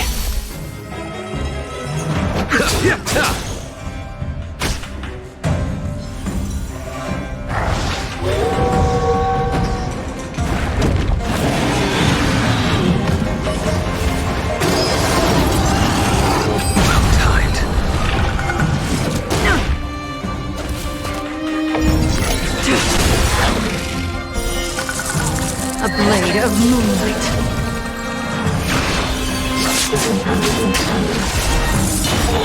Veil to send you.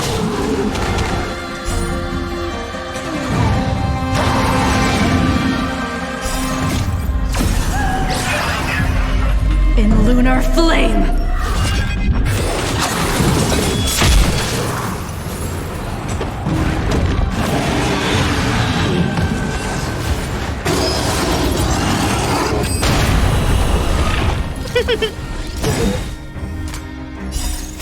Oh, profound secrets of the stars!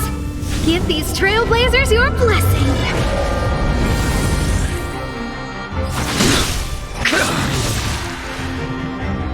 Abyss flower, bloom. That which is seized must be repaid. The dead will return!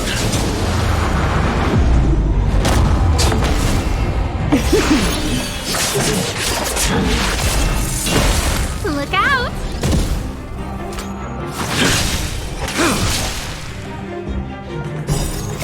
Savor it in my place.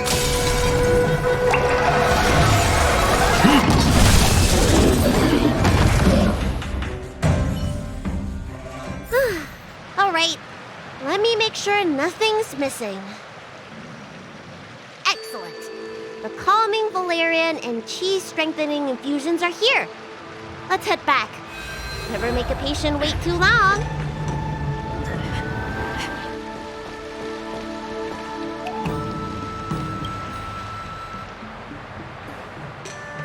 Apologies again for the delay.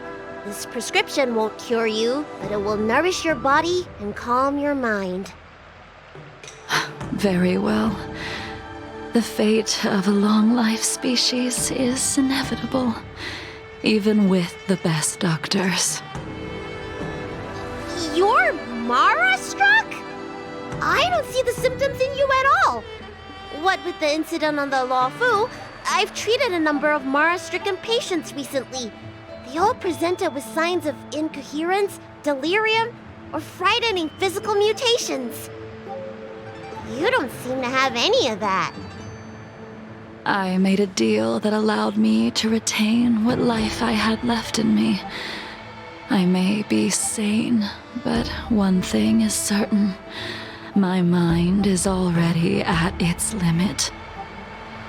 And yet, I still have many unfulfilled wishes and plenty of unfinished business. I see. So you've learned to live with your illness. I can't help much with issues of the spirit, but the medical records do mention that calming the mind is a way to heal the body. If you're able to forget about the past, there might be a chance for your symptoms to regress. Really? How unfortunate. My hatred overshadows my other emotions. I chose to hold on to it, to embrace it, and to use it to maintain my existence. All I have left are the sword in my hand and my hatred of the past. If I am without either of them, I would fall into an empty void. Thank you for your advice, Dragon Lady. Meeting you has provided more healing than any kind of medicine or remedy. By the way, among those you've treated in recent days, did you notice a person in bandages? Bandages? That's a vague description, you know. I'm not sure. We get injured patients from all over the Xianzhou for treatment, and and the number of injuries we see has skyrocketed since the Ambrosial Arbor crisis.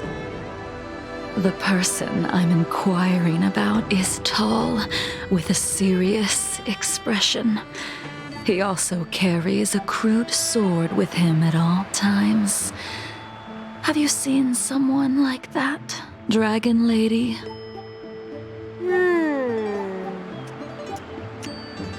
Oh, yes! Someone came by today that matches that description. He must have suffered some kind of sword wound. He had a strong scent of blood, though from the way he behaved, it must have been fairly minor. He didn't even take the medicine I prescribed. He's probably looking for a different kind of medicine. Well then, it would seem that everything is in place. Let's go meet our old friend.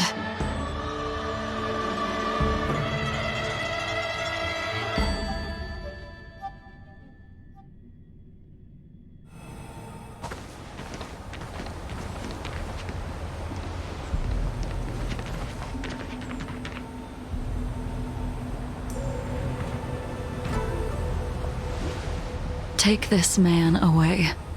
This does not involve him. Jing.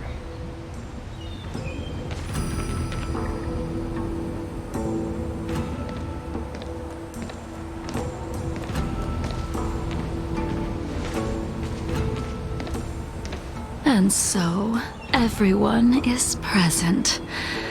I never thought the High Cloud Quintet would be able to gather again in the same place after hundreds of years. If I remember correctly, the 5 of us made a promise here 7 centuries ago. We promised that no matter what happened, we would gather here together and share a drink. How sad that Scale Gorge waterscape remains empty while the world continues to turn. Some of us have been reborn, while others were denied death. Some have become criminals, while others can no longer fulfill their promises. And in the end, our friendship is no more. Soon, I will be shackled and tried. This will be the last you see of me. This is why I sent out the invitations before departing, hoping that everyone would be gathered here for my final farewell. Of 5 people, 3 must pay a price. Imbibitor Lunae, the chief culprit, chose to use the transmutation arcanum as a means of resurrection, begetting terrible transformation and great calamity in the process. He dishonored the name of the fallen. Jing, the accomplice, arrogant and oblivious, used the flesh of the Abundance Emanator to assist Imbibitor Lunae in his evil. He fell, becoming an immortal abomination. As for Jing Liu, the sinner, she succumbed to Mara, slaughtered her people, and abandoned her oath. Now it is time we pay for what we have done.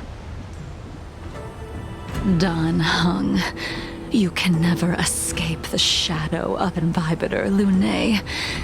He is your origin, and his sins will accompany you in your path forward until you meet your eventual doom. Blade, what a fitting name. In the remainder of your infinite life, you will experience only murder and your own death, all the while pleading for a place to rest. This is the only way you are able to relinquish Ying Sing's regrets. And I will face the punishment of the Alliance and suffer an eternal punishment before paying an even worse price. That is the only way to keep the memory of the pain of the past from fading away. High Cloud Quintet, it is time to say goodbye.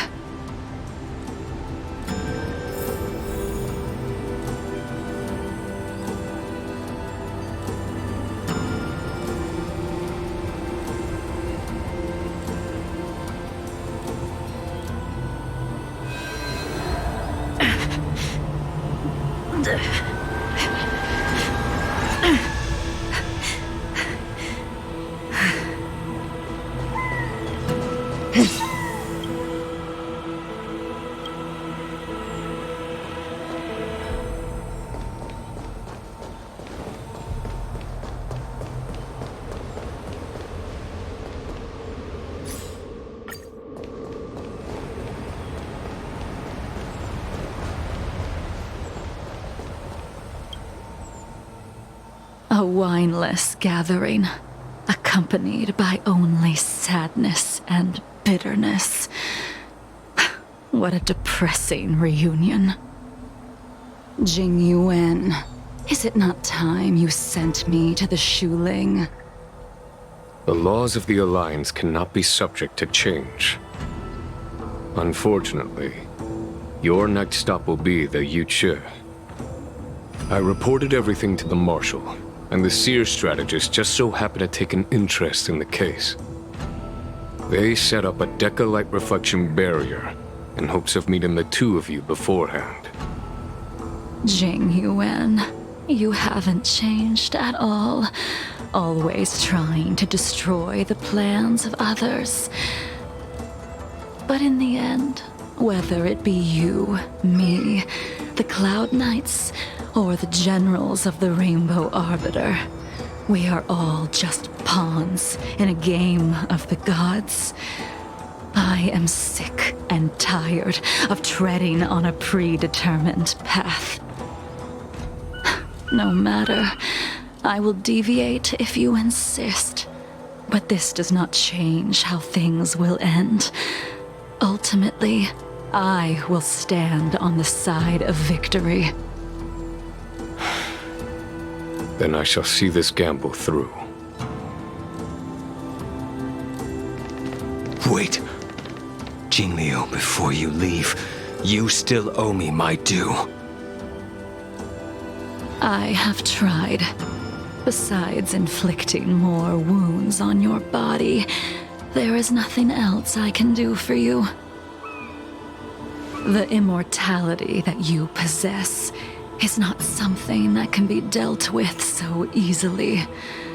I am sure Destiny's Slave already told you that the swords of mortals are incapable of killing someone with the flesh of an emanator. He did. But you still owe me the attempt.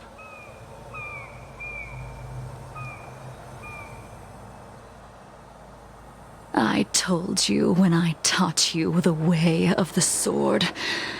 I am uninterested in drawing my blade against someone who does not long for life, who wants only to be slaughtered.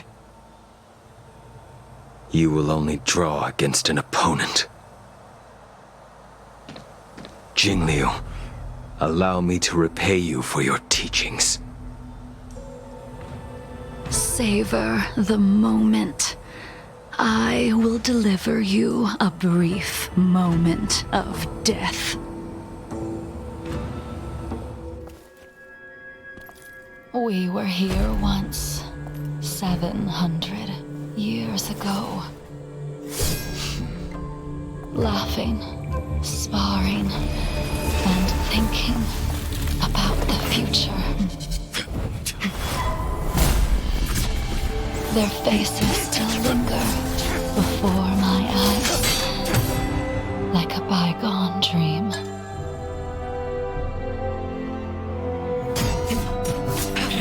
I thought those joyful days would flow indefinitely before us, like a Cienjo lifetime. Yet, dreams will eventually fade like clouds from the sky.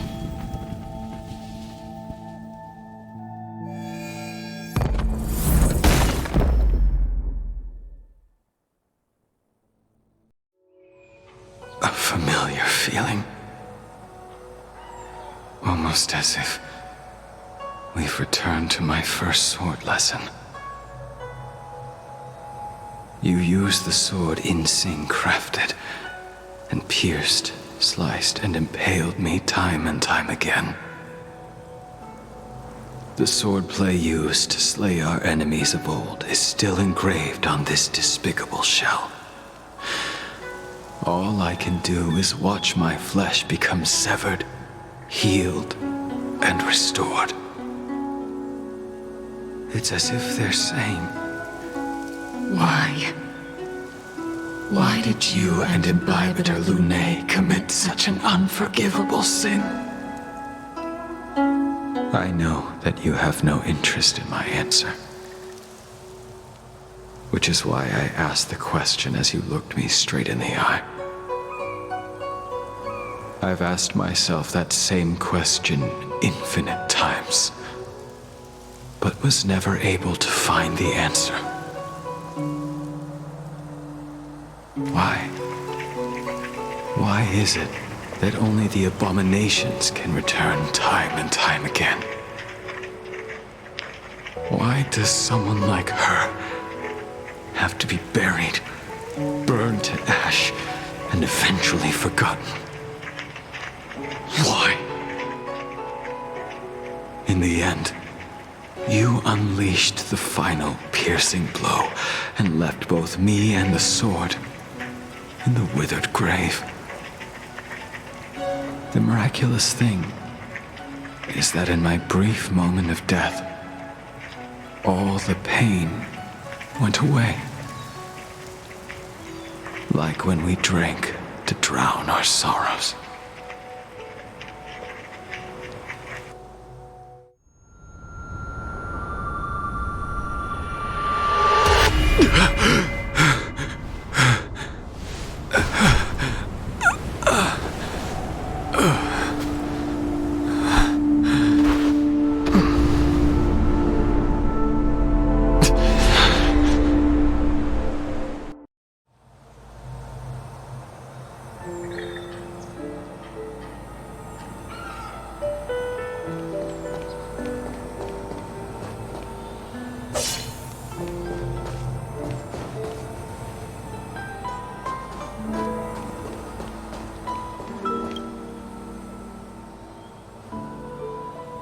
Imbibitor Lunae, what do you plan on doing next?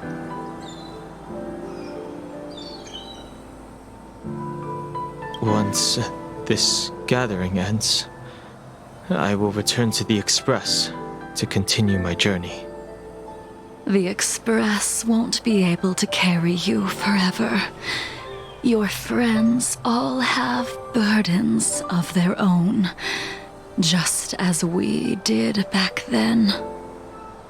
I did think about giving up on revenge and letting go of everything when I fled the Luofu years ago. However, as time passed, it became more and more clear. It was like an old friend that accompanied me every passing day, always nagging in my ear. The memories of what I did when I was Mara-struck are deeply rooted. Since I am unable to rid myself of them, I decided to face them head-on in the end. Maybe when I witness the fall of the abundance, you and Ying Sing will find true release.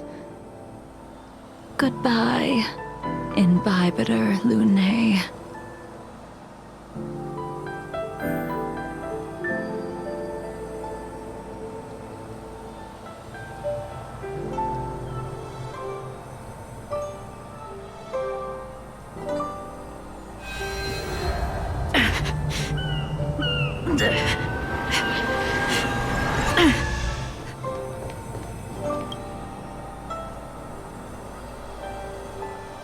Dan Heng, the General wants me to forget about everything I saw today.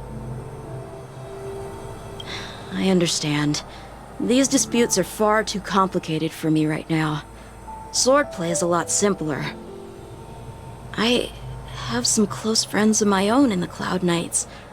Will we fall out the way you guys did?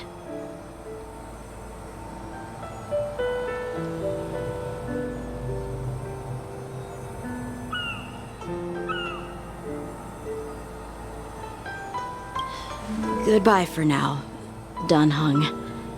I hope the next time we meet, it'll be under happier circumstances.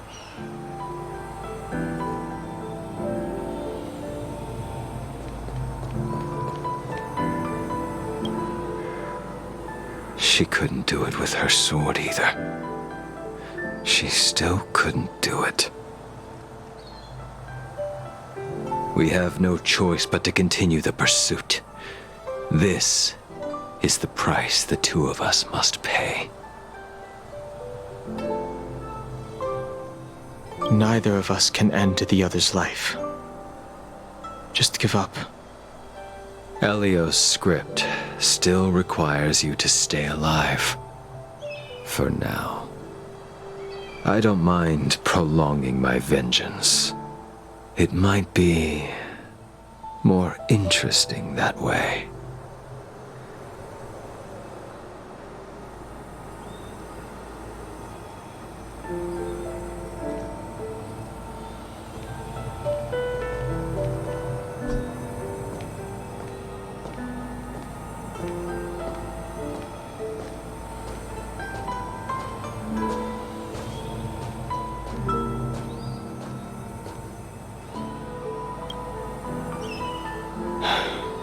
She's gone.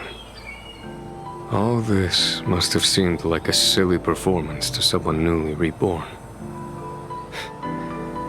But I am unable to prevent my old friends from taking sides against one another.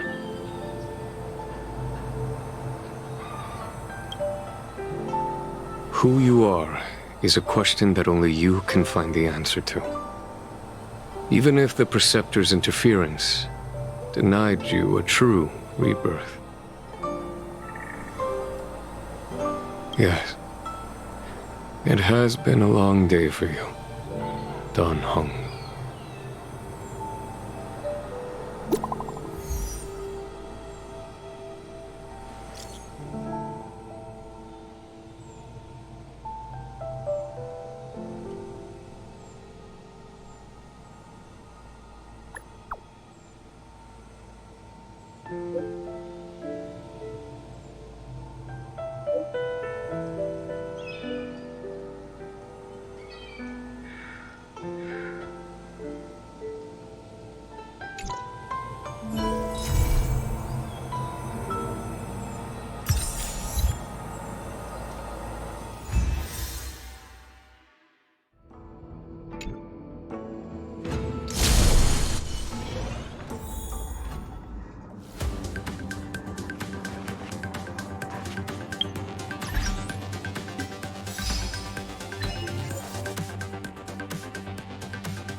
Nice.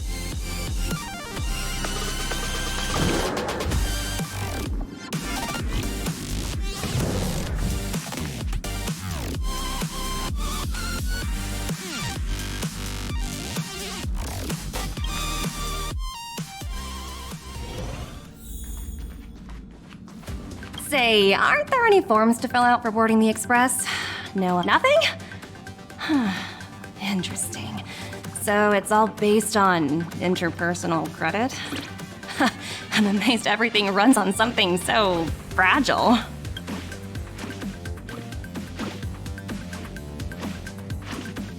Ugh! Don't bring the dirt in here! Pom Pom just sweat!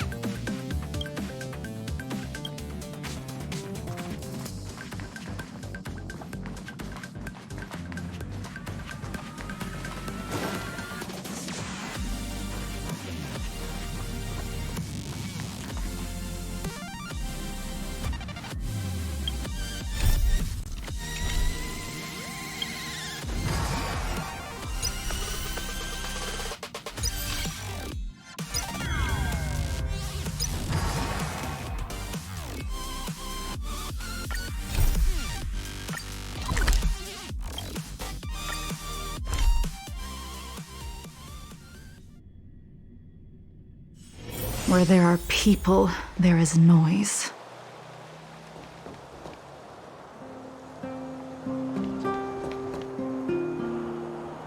The moon shines on the truth.